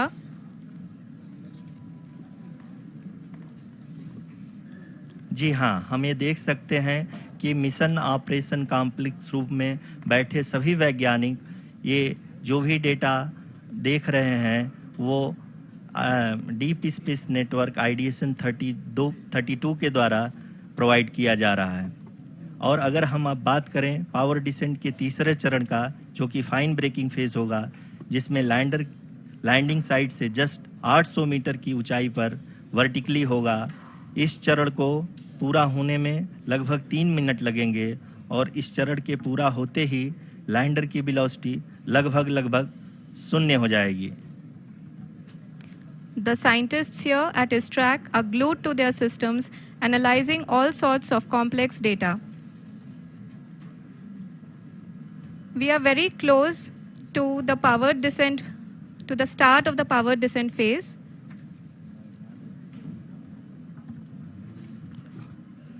जी हाँ, अगर हम अब बात करें power descent के चौथे और अंतिम चरण का, जो कि लोकल नेविगेशन फेज या टर्मिनल डिसेंट फेज भी कहा जाता है, इस दौरान लैंडर के 2 इंजन बंद कर दिए जाएंगे और लैंडर के सेंसरों द्वारा इसके हाइट और वेलोसिटी की गणना इनर्शियल नेविगेशन को भेज दिया जाएगा। इस दौरान लैंडर 150 मीटर की ऊंचाई को प्राप्त करने के बाद कुल 131 सेकंड लगाएगा। इस पड़ाव पे आने के बाद पुनः लैंडर 22 सेकंड के लिए हॉवरिंग करेगा।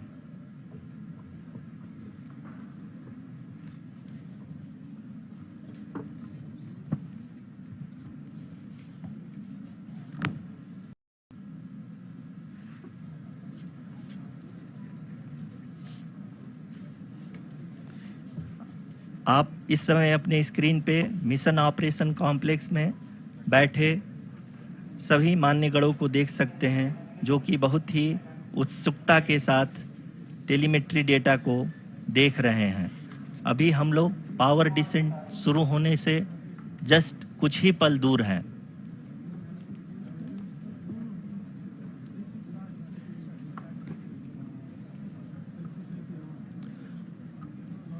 पावर डिसेंट शुरू होने में लगभग 30 सेकंड ही बचा है और हमको ये सारे data mission operation complex room में आईडीएसएन 32 के द्वारा, जो कि लगातार लैंडर के कनेक्शन में बना हुआ है, प्रदान कर रहा है।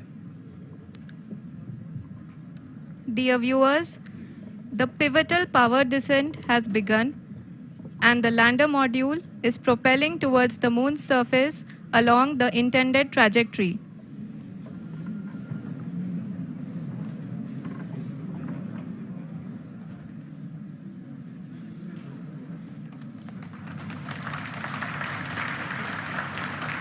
जी हाँ, अब हम देख सकते हैं रफ ब्रेकिंग फेज की शुरुआत हो चुकी है।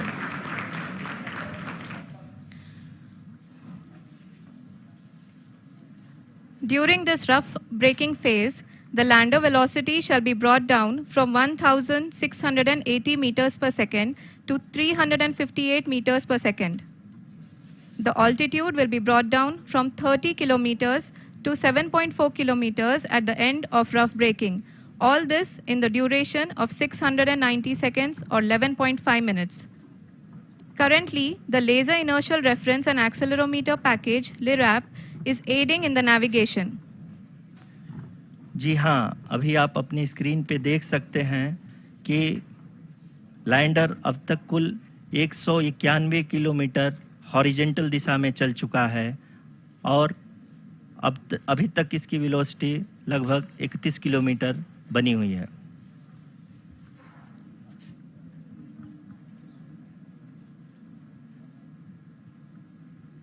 The lander module has traveled a distance of approximately 228 kilometers. The complete downrange that will be traveled during this phase shall be nearly 713.5 kilometers.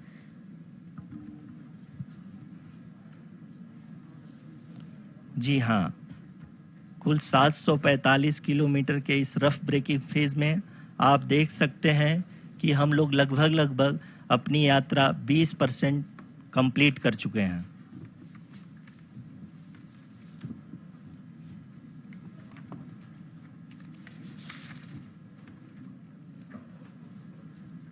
Power descent की यह शुरुआत हम कह सकते हैं कि बहुत ही सटीक और सधी हुई है, जिसमें लैंडर अपने वेगमान को अनुमानित तरीके से घटा रहा है।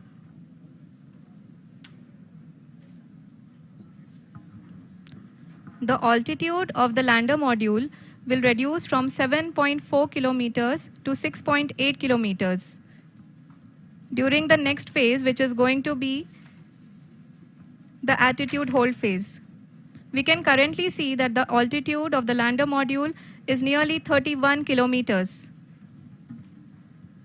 आरओसीसी अभी हम इस ग्राउंड ट्रेस को देखते हुए कह सकते हैं कि रफ ब्रेकिंग फेज की शुरुआत बहुत ही अच्छे तरीके से हुई है।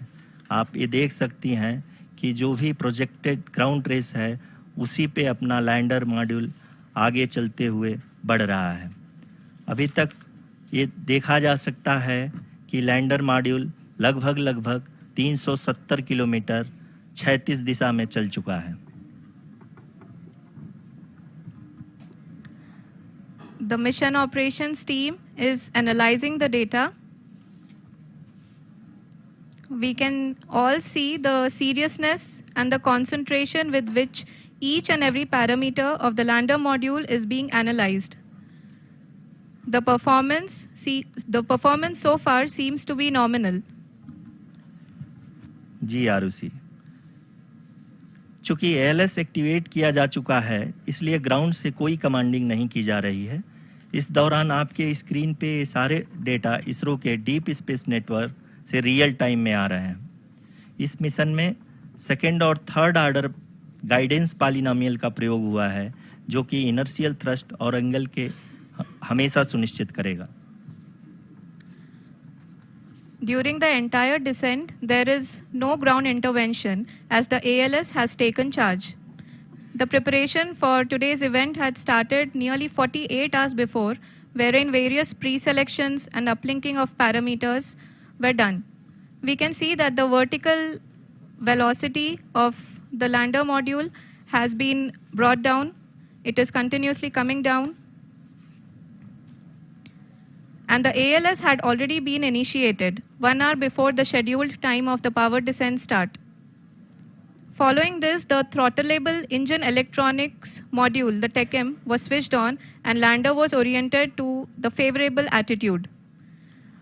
जी हाँ, आप अपनी स्क्रीन पे देख सकते हैं कि लैंडर मॉड्यूल जिसकी शुरुआत में वेलोसिटी 1680 मीटर पर सेकंड थी, लगभग 1150 मीटर पर सेकंड हो चुकी है, जो कि एक बहुत ही मैजेस्टिक शुरुआत कही जा सकती है इस रफ ब्रेकिंग फेज के लिए।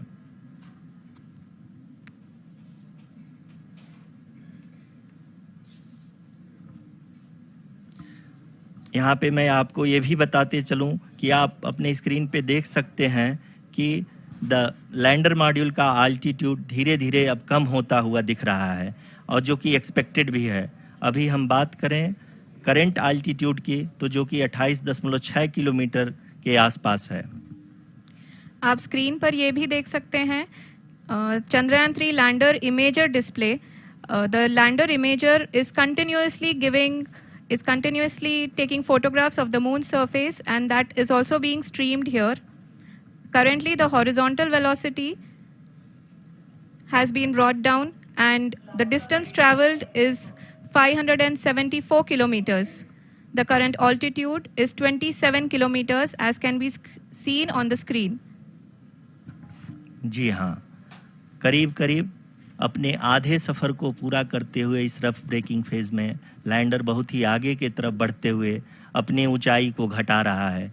अगर अब बात करें तो लैंडर की ऊंचाई चंद्रमा के सतह से लगभग 27 किलोमीटर से नीचे हो चुकी है, करीब 26.7 किलोमीटर के आसपास है। The next phase after the rough braking phase is the attitude hold phase, which will be for a duration of nearly 10 seconds. The lander will be oriented such that both the altimeters will be looking exactly towards the moon's surface. At the end of this attitude hold phase, height measurement update to navigation system will be given from the laser and car band altimeters. Currently, we are in the middle of the rough braking phase. जी हाँ, अगर हम ध्यान से देखें तो लगभग 8 minute की यात्रा के बाद लैंडर अपनी हॉरिजेंटल वेलोसिटी को लगातार कम करते हुए अपनी ऊंचाई, अभी की ऊंचाई के समय 24 किलोमीटर की ऊंचाई प्राप्त कर चुका है।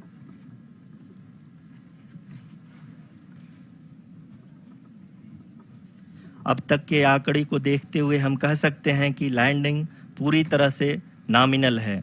यहाँ पर हम देख सकते हैं कि हॉरिजेंटल वेलोसिटी लगातार कम होती हुई दिख रही है।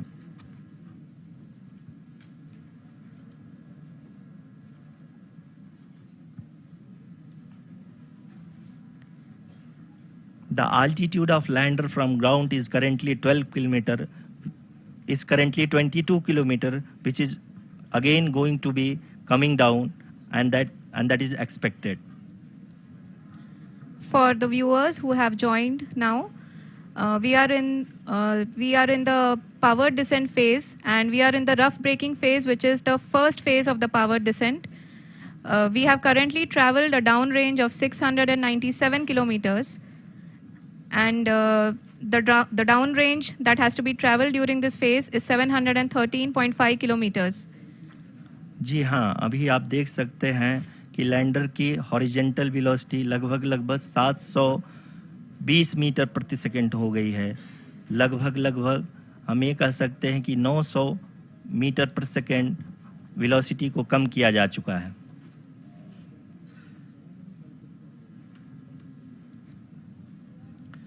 At the same time, we can see the altitude of the lander is just 17.8 kilometer from the moon surface, which is going to be around 7.4 at the end of the rough braking phase.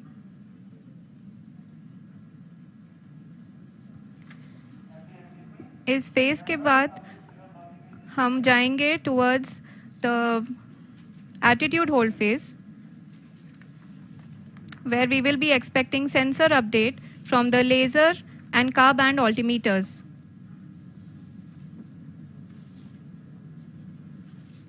We can see the visualization of the lander module moving towards the moon's surface. The current altitude is nearly 15.2 kilometers and the distance traveled is 754 kilometers. We can also see the image that the lander imager camera has been providing. जी हाँ, इस rough breaking phase के दौरान 800 Newton के चारों throttle engine अपने कार्य को पूरी तरह से अंजाम दे रहे हैं और लैंडर के हॉरिजॉन्टल वेलोसिटी को लगातार कम कर रहे हैं। अब तक लैंडर लगभग अपने 75 से 80% की यात्रा को पूरा कर चुका है।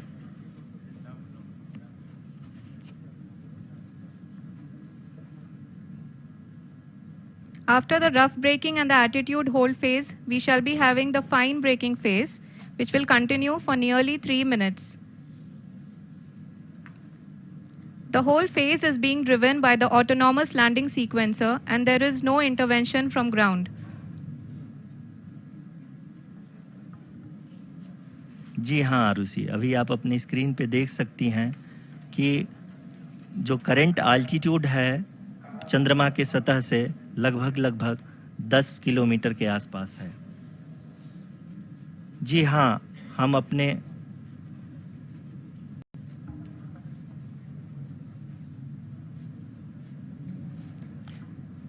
जी हाँ, हमारे प्रधानमंत्री जी श्री नरेंद्र मोदी जी हम सभी का उत्साहवर्धन करने के लिए दक्षिणी अफ्रीका के जोहानसबर्ग से जुड़ गए हैं।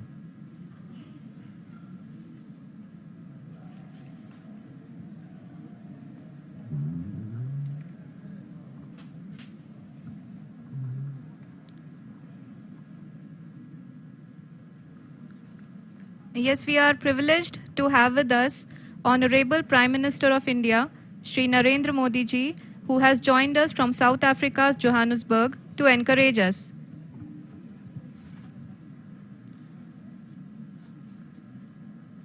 जी हाँ, आप ये देख सकते हैं एल्टीट्यूड होल्ड फेस भी बहुत ही आसानी से लैंडर फेस ने पार कर लिया है और अब फाइन ब्रेकिंग की शुरुआत हो चुकी है। अभी हम ये देख सकते हैं कि लैंडर की ऊंचाई लगभग 5.6 किलोमीटर है, जो कि इस फेज के उपरांत लगभग 800 मीटर हो जाएगी।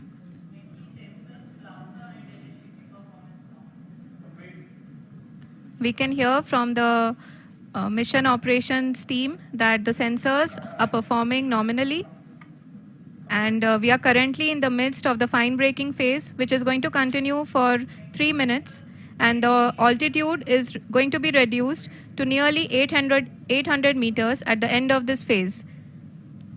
जी हाँ, जैसा कि आरुषि जी ने बताया कि लगभग 3 मिनट के उपरांत लैंडर की हाइट लगभग 800 मीटर वर्टिकली होगी और यहाँ पे लैंडर की horizontal velocity, vertical velocity, even down range भी लगभग शून्य होगा। We can see the visual of the lander module and we can see that the down range traveled is nearly 831 kilometers.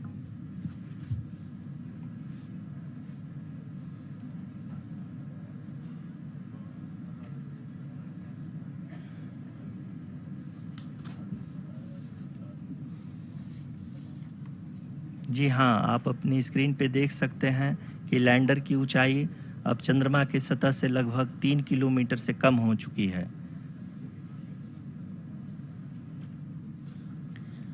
We are very close to the moon's surface, nearly 2.6 kilometers as we can see.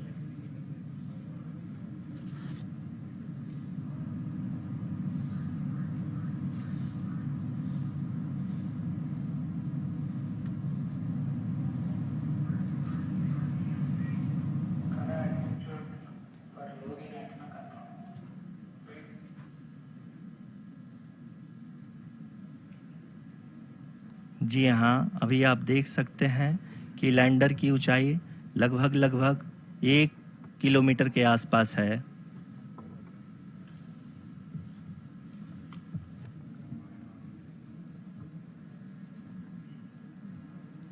We are nearing the final phase of the power descent,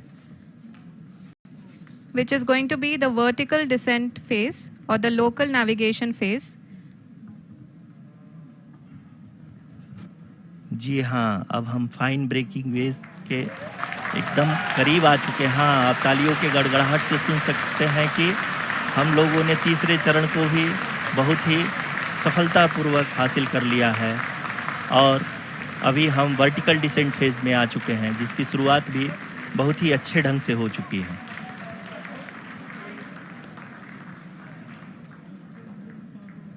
Lot of applause indicates that till now the performance has been nominal. We are in the vertical descent phase 1. The altitude is being brought down from 800 meters and we are nearing and approaching the lunar surface. जी, आप अपने screen पे देख सकते हैं कि lander का height लगातार कम होता जा रहा है। इस समय हम लैंडिंग साइट के जस्ट ऊपर हैं और इस समय इसकी ऊंचाई लगभग 600 मीटर के आसपास है। इस फेज के दौरान लगभग 150 मीटर के ऊंचाई पे पहुंचने के बाद लैंडर अगेन लगभग 20 से 22 सेकंड के लिए हॉवरिंग करेगा। We are above the landing site. The horizontal as well as the vertical velocity is now being constantly reduced. And the lander module has begun its descent towards the landing site.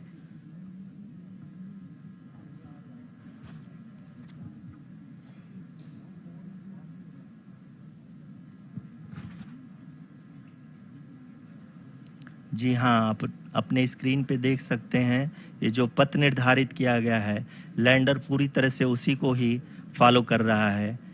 इस समय हम लगभग 200 metre की height से भी कम आ चुके हैं।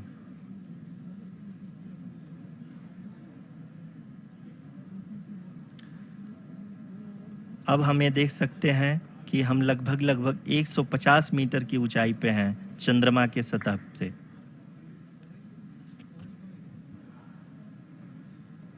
We are approaching the vertical descent phase 2, which will have the lander module hovering at nearly 150 meters above the lunar surface. जी हाँ, आप इस तालियों के गड़गड़ाहट को सुन सकते हैं, जो कि सेकंड हाइवरिक फेज के कंप्लीट होने के बाद इन सारे वैज्ञानिकों के द्वारा की जा रही है।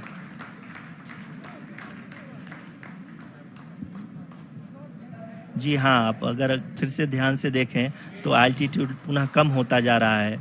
अभी हम लोग लगभग 135 मीटर की ऊंचाई पे हैं। The sensors that are updating at this point are providing confirmation of the safety of the landing site.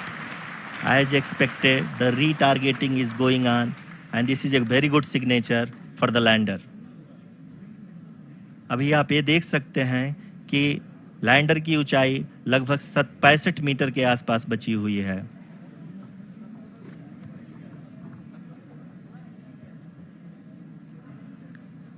Currently, only 2 engines are now being fired, and we are nearly at zero velocity, vertical and horizontal. We were hovering, and now we are approaching the moon's surface. धीरे धीरे lander की वेगमान को कम किया जा रहा है और हम अब लगभग 50 मीटर से भी कम आ चुके हैं।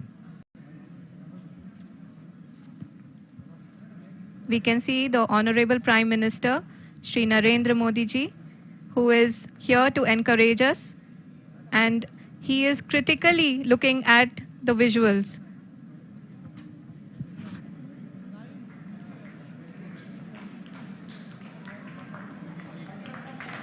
जी हाँ, आप अपने स्क्रीन पे देख सकते हैं कि हम lander module People are applauding. Let Lander us all module wait to hear from the Secretary Department of Space and Chairman ISRO, Shri S. Somnath. Lander module पूरी तरह से सेफली और सॉफ्टली चंद्रमा के सतह पे लैंड हो चुका है। ये हम लोगों के लिए बहुत ही गर्व की बात है। हिंदी में एक कहावत है कि चंदा मामा दूर के, लेकिन अब हम ये कह सकते हैं कि चंदा मामा अपने घर के। बहुत ही उम्दा।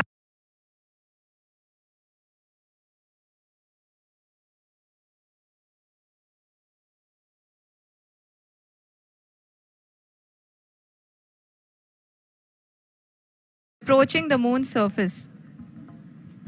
धीरे धीरे लैंडर की वेगमान को कम किया जा रहा है और हम अब लगभग 50 मीटर से भी कम आ चुके हैं। We can see the Honorable Prime Minister, Shri Narendra Modi ji. What a wonderful moment! What a wonderful moment! Yes, we have achieved this. Yes, we have achieved Chandrayaan-3. Chandrayaan-3. ISRO chairman doctor S Somanath ಮಾತಾಡ್ಲಿಕ್ಕಿದ್ದಾರೆ. ಏನ್ ಮಾತನಾಡ್ತಿದ್ದಾರೆ ಕೇಳೋಣ. देखते हैं तो जीवन धन्य हो जाता है। ऐसी ऐतिहासिक घटनाएं राष्ट्र जीवन की चिरंजीव चेतना बन जाती है।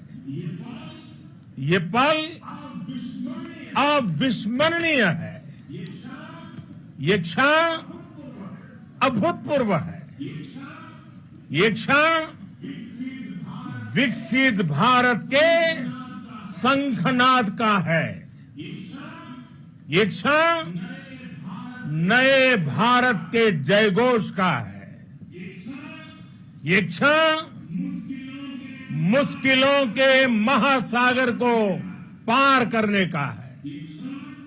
ये क्षण जीत के चंद्र पथ पर चलने का है। ये क्षण 140 करोड़ धड़कनों के सामर्थ्य का है। ये क्षण भारत में नई ऊर्जा, नया विश्वास, नई चेतना का है। ये क्षण भारत के उदयमान भाग्य के आह्वान का है। अमृत काल की प्रथम प्रभा में सफलता की ये अमृत वर्षा हुई है। हमने धरती पर संकल्प लिया और चांद पर उसे साकार किया। और हमारे वैज्ञानिक साथियों ने भी कहा, India is now on the moon. आज हम अंतरिक्ष में नए भारत की नई उड़ान के साक्षी बने हैं। साथियों, मैं इस समय ब्रिक्स समिट में हिस्सा लेने के लिए दक्षिण अफ्रीका में हूं, लेकिन हर देशवासी की तरह मेरा मन चंद्रयान महाअभियान पर भी लगा हुआ था। नया इतिहास बनते ही हर भारतीय जश्न में डूब गया है। हर घर में उत्सव शुरू हो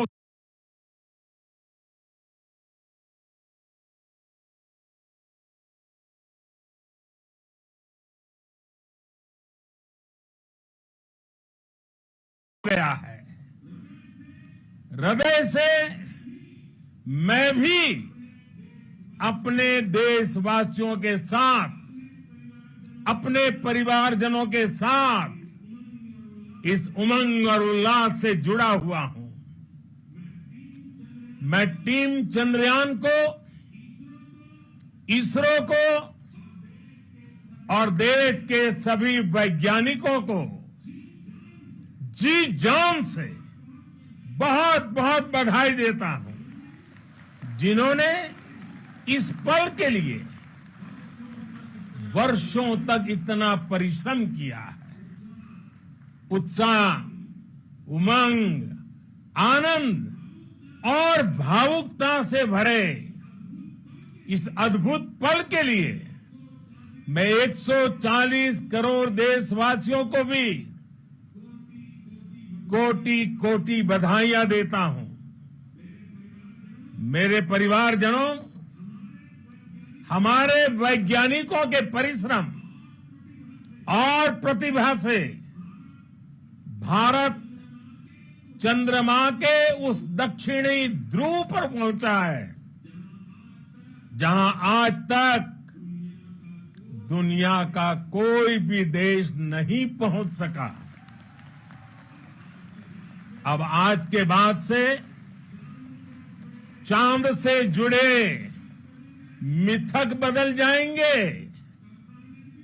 कथानक भी बदल जाएंगे और नई पीढ़ी के लिए कहावतें भी बदल जाएगी। भारत में तो हम सभी लोग धरती को मां कहते हैं और चांद को मामा बुलाते हैं।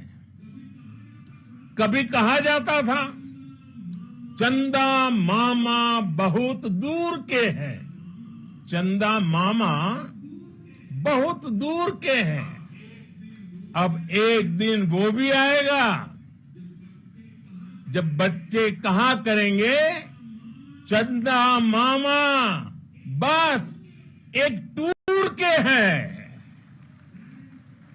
Friends, on this joyous occasion, I would like to address all the people of the world, the people of every country and region.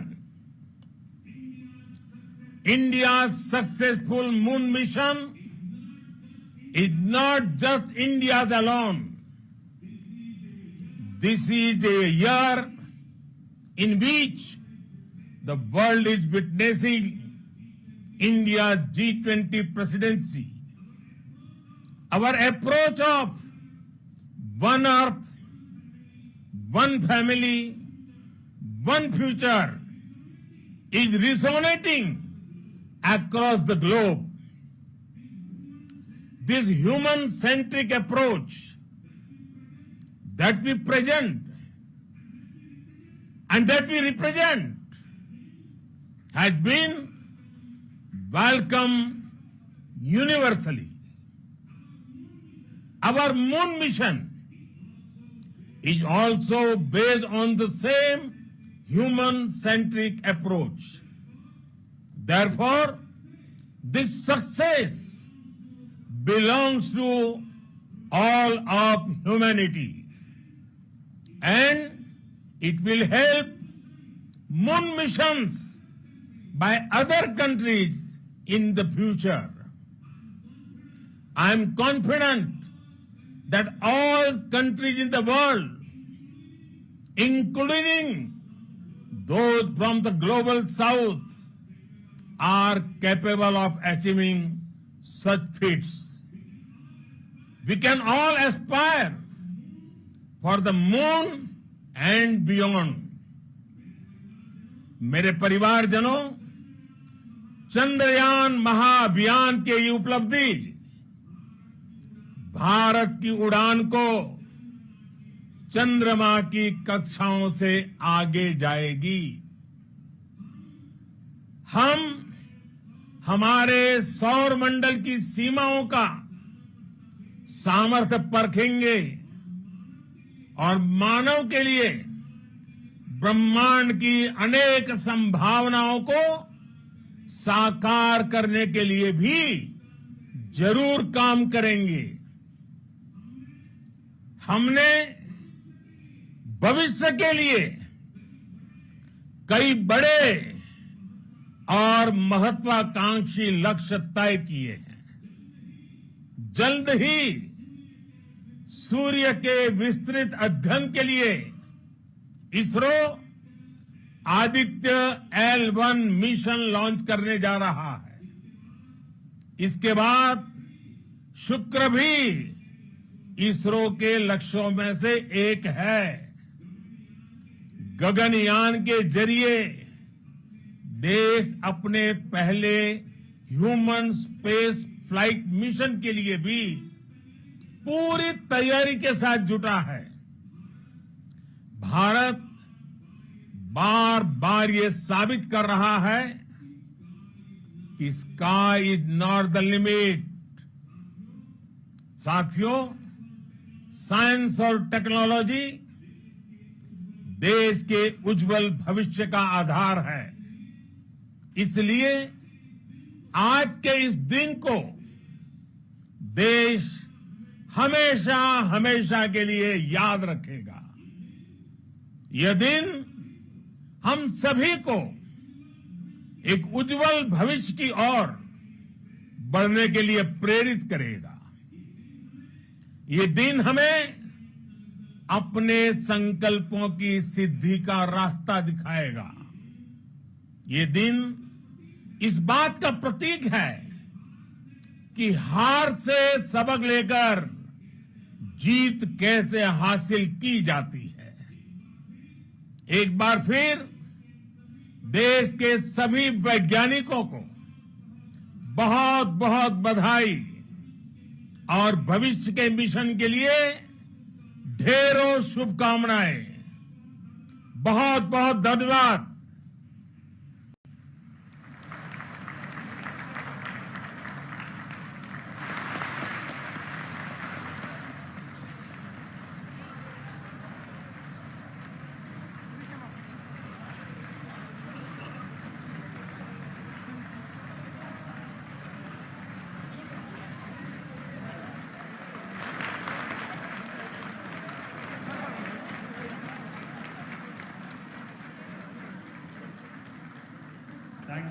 Thank you, Adaraniya Pradhan Mantri ji, for being part of our journey to this success. And let me take this opportunity to thank the people behind this mission. The project director of Chandrayaan-3 is here. Veera Muthuvel, congratulations to you. The associate director, Kalpana, and the mission operations director, Srikanth. And the satellite was built at your house satellite center, Shankar and the director.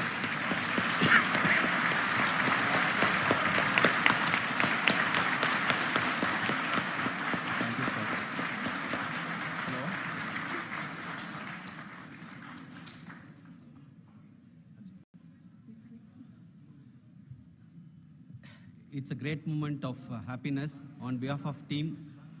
It gives me immense satisfaction on achieving this goal as a project director of this mission. The entire mission operations, right from launch till landing, happened flawlessly as per the timeline, and we became the 4th country to demonstrate the soft landing onto the moon surface, and we became the first country to go to near to the south pole of the moon.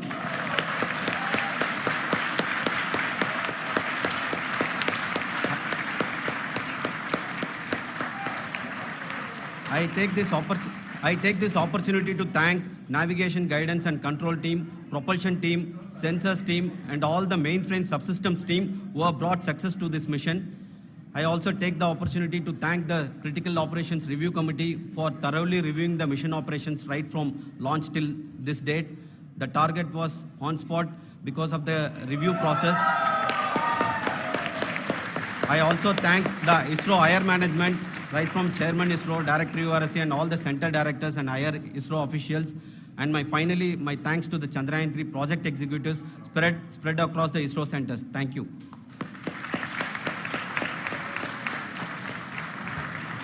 Mission Director Srikanth. It gives me an immense pleasure to be part of Chandrayaan-3 and acting as Mission Director. I would like to thank each and every team member who has supported in carrying out all the mission operations flawlessly. And I would like to thank my senior management, Chairman ISRO, Director URSC, my senior colleagues and my team members for carrying out and supporting all the things in a carrying out in proper way. Thank you very much. Associate Project Director Kalpana. Good evening to all. This will remain the most memorable and the happiest moment for all of us, for our team Chandrayaan-3.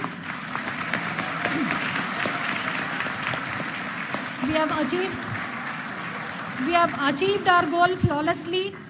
From the day we started rebuilding our spacecraft after Chandrayaan-2 experience, it has been breathe in, breathe out Chandrayaan-3 for our team. And starting from the reconfiguration to all the special tests and the simulations we have conducted meticulously. And this has been possible only because of our immense effort from our Chandrayaan-3 team. And of course, with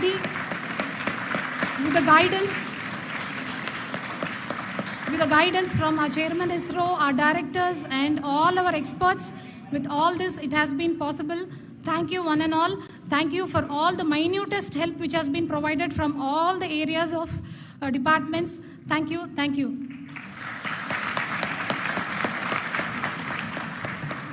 Now, Chandrayaan-3 is a result of the work done by thousands of scientists, engineers, our staff, and industries, and support team across ISRO and other places, other institutions. And Shankaran has been the lead of the center which integrated all of these efforts in the last so many years. So I request him to speak on behalf of all of you.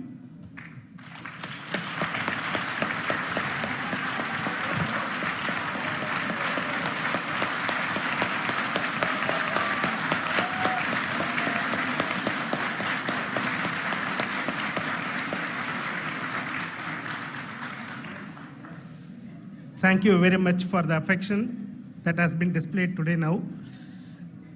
Today, we have achieved what we set out to achieve in 2019. It was delayed by about 4 years, but we have done it.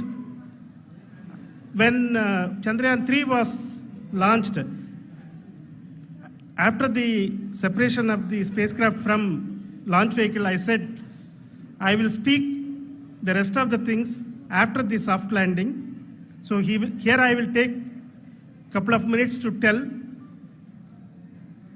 the tremendous amount of effort that has been put in by the entire project team. When I say project team, it is not just only the project director and associate project director. Of course, they are the face of the project.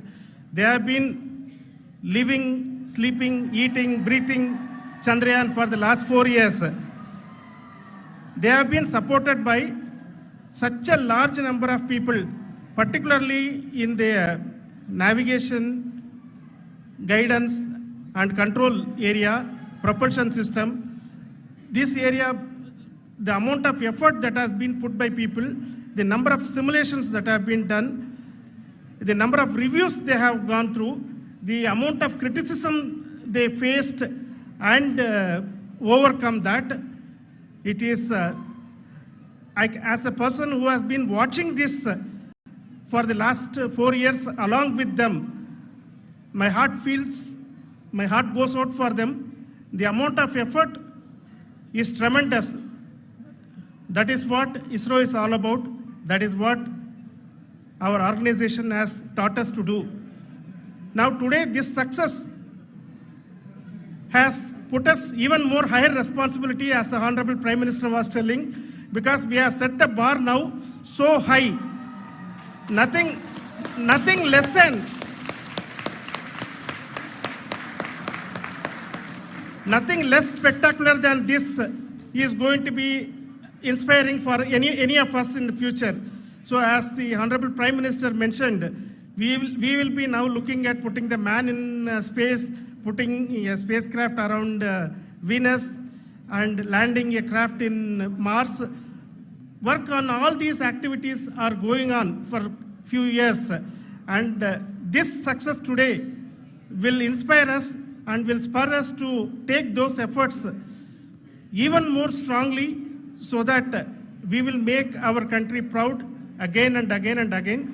Thank you very much for every one of you who have directly or indirectly participated in this mission, encouraged us, intentionally or unintentionally helped us. in all for every one of you, a big thank you, because even casual remark, an unintended point can help a person who is striving to reach a goal. The person who is making that remark may not have meant it that way, but sometimes it can ignite that's why I said that even unintended help is very welcome, and we are very thankful for that. Thank you, Team ISRO, for supporting all of us. The amount of affection we received when this mission came into this final stage, the number of people who gave us confidence that nothing can go wrong and this is going to be successful. In fact, I was not that much confident, because we have seen a couple of times issues, because I know very well as a person who has been doing in this domain for 36 years, I know there are thousands of things. Any of that can anytime go wrong and derail. But so many of the people, because that I only see as the reflection of the effort we have put, that people are so happy to see this effort and they want us to succeed. It is not that they know that we are going to succeed. The people want us to succeed. So thank you very much for everyone, for your love and affection. We will continue to do our best and make our flag fly, ISRO's as well as India's flag fly high. Thank you very much.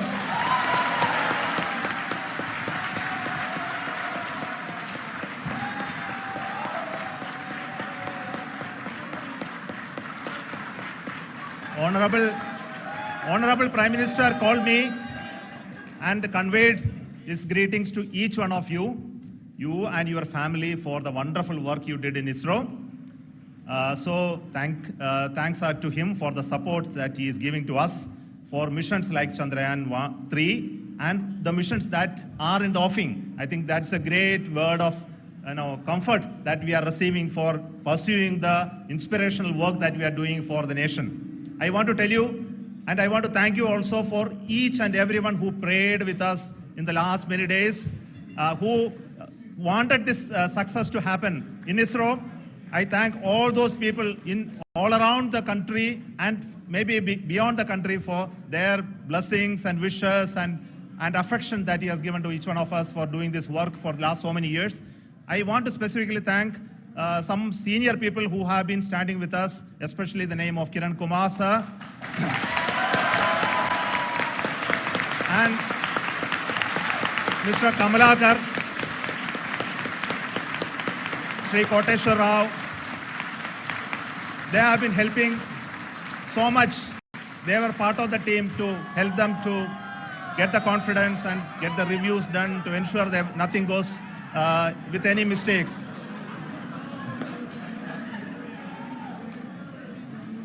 And of course, this is not the work of us alone. This is a work of a generation of ISRO leadership and ISRO scientists. And this is a journey we started in Chandrayaan-1, continued in Chandrayaan-2, and Chandrayaan-2 craft is still working and doing a lot of communication work with us. And all the team that contributed to building Chandrayaan-1 and Chandrayaan-2 should be remembered and thanked while we celebrate Chandrayaan-3. And this is an incremental progress and definitely a great, huge one it is. And thank you so much for all the support and work that you have done. Thank you.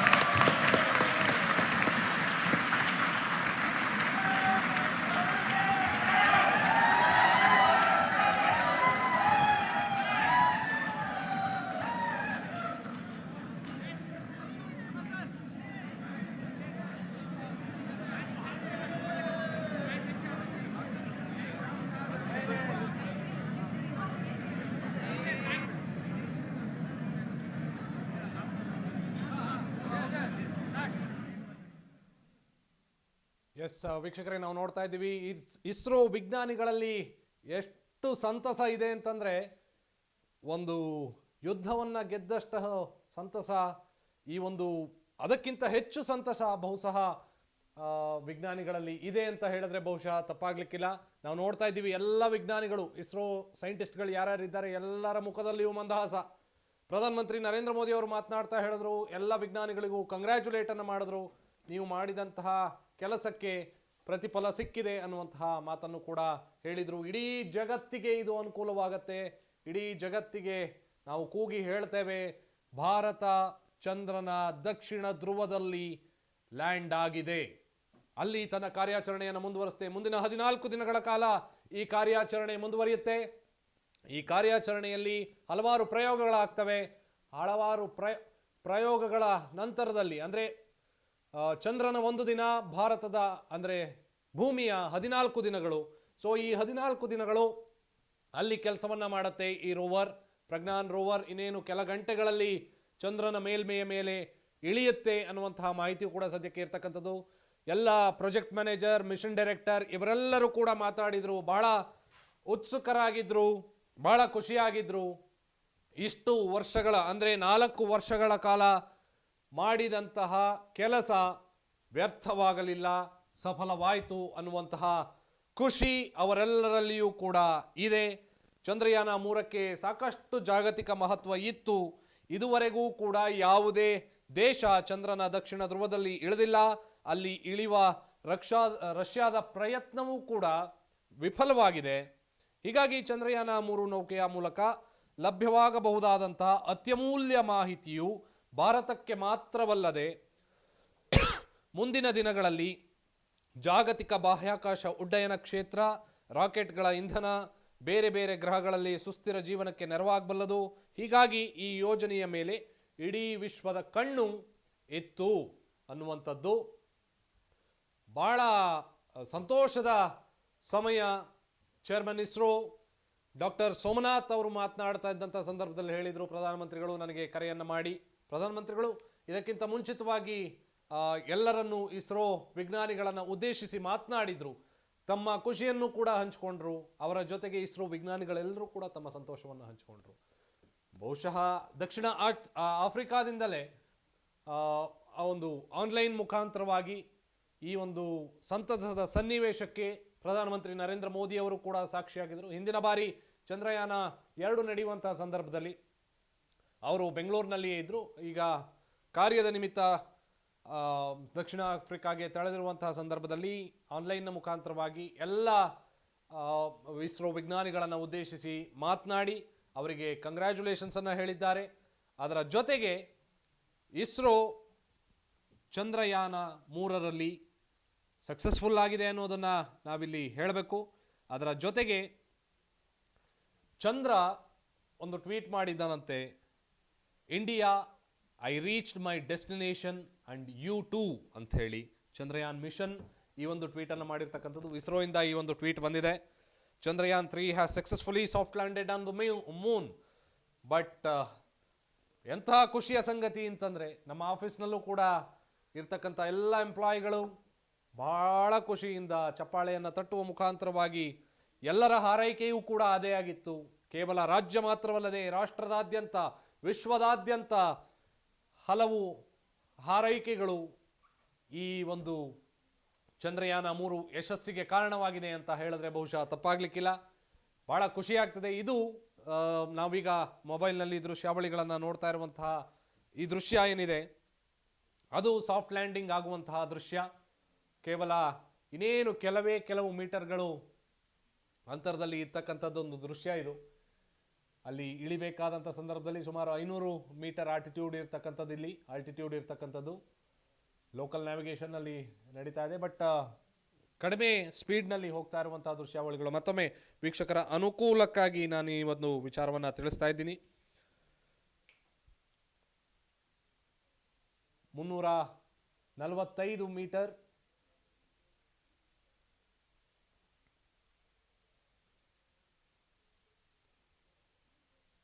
ಭಾಳ ಸಂತೋಷದ ಸನ್ನಿವೇಶ ಅಂತ ಹೇಳಿದ್ರೆ ಬಹುಶಃ ತಪ್ಪಾಗ್ಲಿಕ್ಕಿಲ್ಲ. ಇಡೀ ರಾಷ್ಟ್ರದಲ್ಲಿ ಇರ್ತಕ್ಕಂಥ 140 ಕೋಟಿ ಭಾರತೀಯರು ಎಲ್ಲರೂ ಕೂಡ ಭಗವಂತನಿಗೆ ಕೈ ಮುಗಿದು ಇದು ಯಶಸ್ಸಾಗಲಿ ಅಂಥೇಳಿ ಆಶಿಸ್ತಾ ಇದ್ರು. ಹಲವಾರು ಭಾಗಗಳಲ್ಲಿ ದರ್ಗಾದಲ್ಲಿ ಪೂಜೆ ನಡೀತಾ ಇತ್ತು, ಚರ್ಚ್ನಲ್ಲಿ ಪೂಜೆ ನಡೀತಾ ಇತ್ತು. ವಿವಿಧತಾ ಮೇ ಏಕತಾ ಭಾರತ್ ಕಾ ವಿಶೇಷತಾ ಅನ್ನುವಂತಹ ರೀತಿಯಲ್ಲಿ ಎಲ್ಲ ಜಾತಿ ಮತ ಪಂಥದ ಎಲ್ಲರೂ ಕೂಡ ಈ ಒಂದು ಸಾಫ್ಟ್ ಲ್ಯಾಂಡಿಂಗ್ ಆಗಿ ಪ್ರಾರ್ಥನೆಯನ್ನು ಸಲ್ಲಿಸಿದ್ರು. ಮಕ್ಕಳುಗಳು ಭಾಳ ಕುತೂಹಲದಿಂದ ಇದ್ದರು. ಸೊ ಈ ಎಲ್ಲ ಹರಕೆ ಹಾರೈಕೆಗಳು ಎಲ್ಲವೂ ಕೂಡ ಪೂರೈಸಿದೆ ಅಂತ ಹೇಳಿದ್ರೆ ಬಹುಶಃ ತಪ್ಪಾಗಲಿಕ್ಕಿಲ್ಲ. ಸಾಫ್ಟ್ ಲ್ಯಾಂಡಿಂಗ್ ಆಗುವಂತಹ ದೃಶ್ಯಾವಳಿಗಳನ್ನು ಮತ್ತೊಮ್ಮೆ ನೋಡ್ತಾ ಈ ಹೊತ್ತಿನ ವಿಶೇಷವನ್ನು ನಾನು ಮುಗಿಸ್ತಾ ಇದ್ದೀನಿ. ನೋಡ್ತಾ ಇರಿ ಕರ್ನಾಟಕ ತಕ್.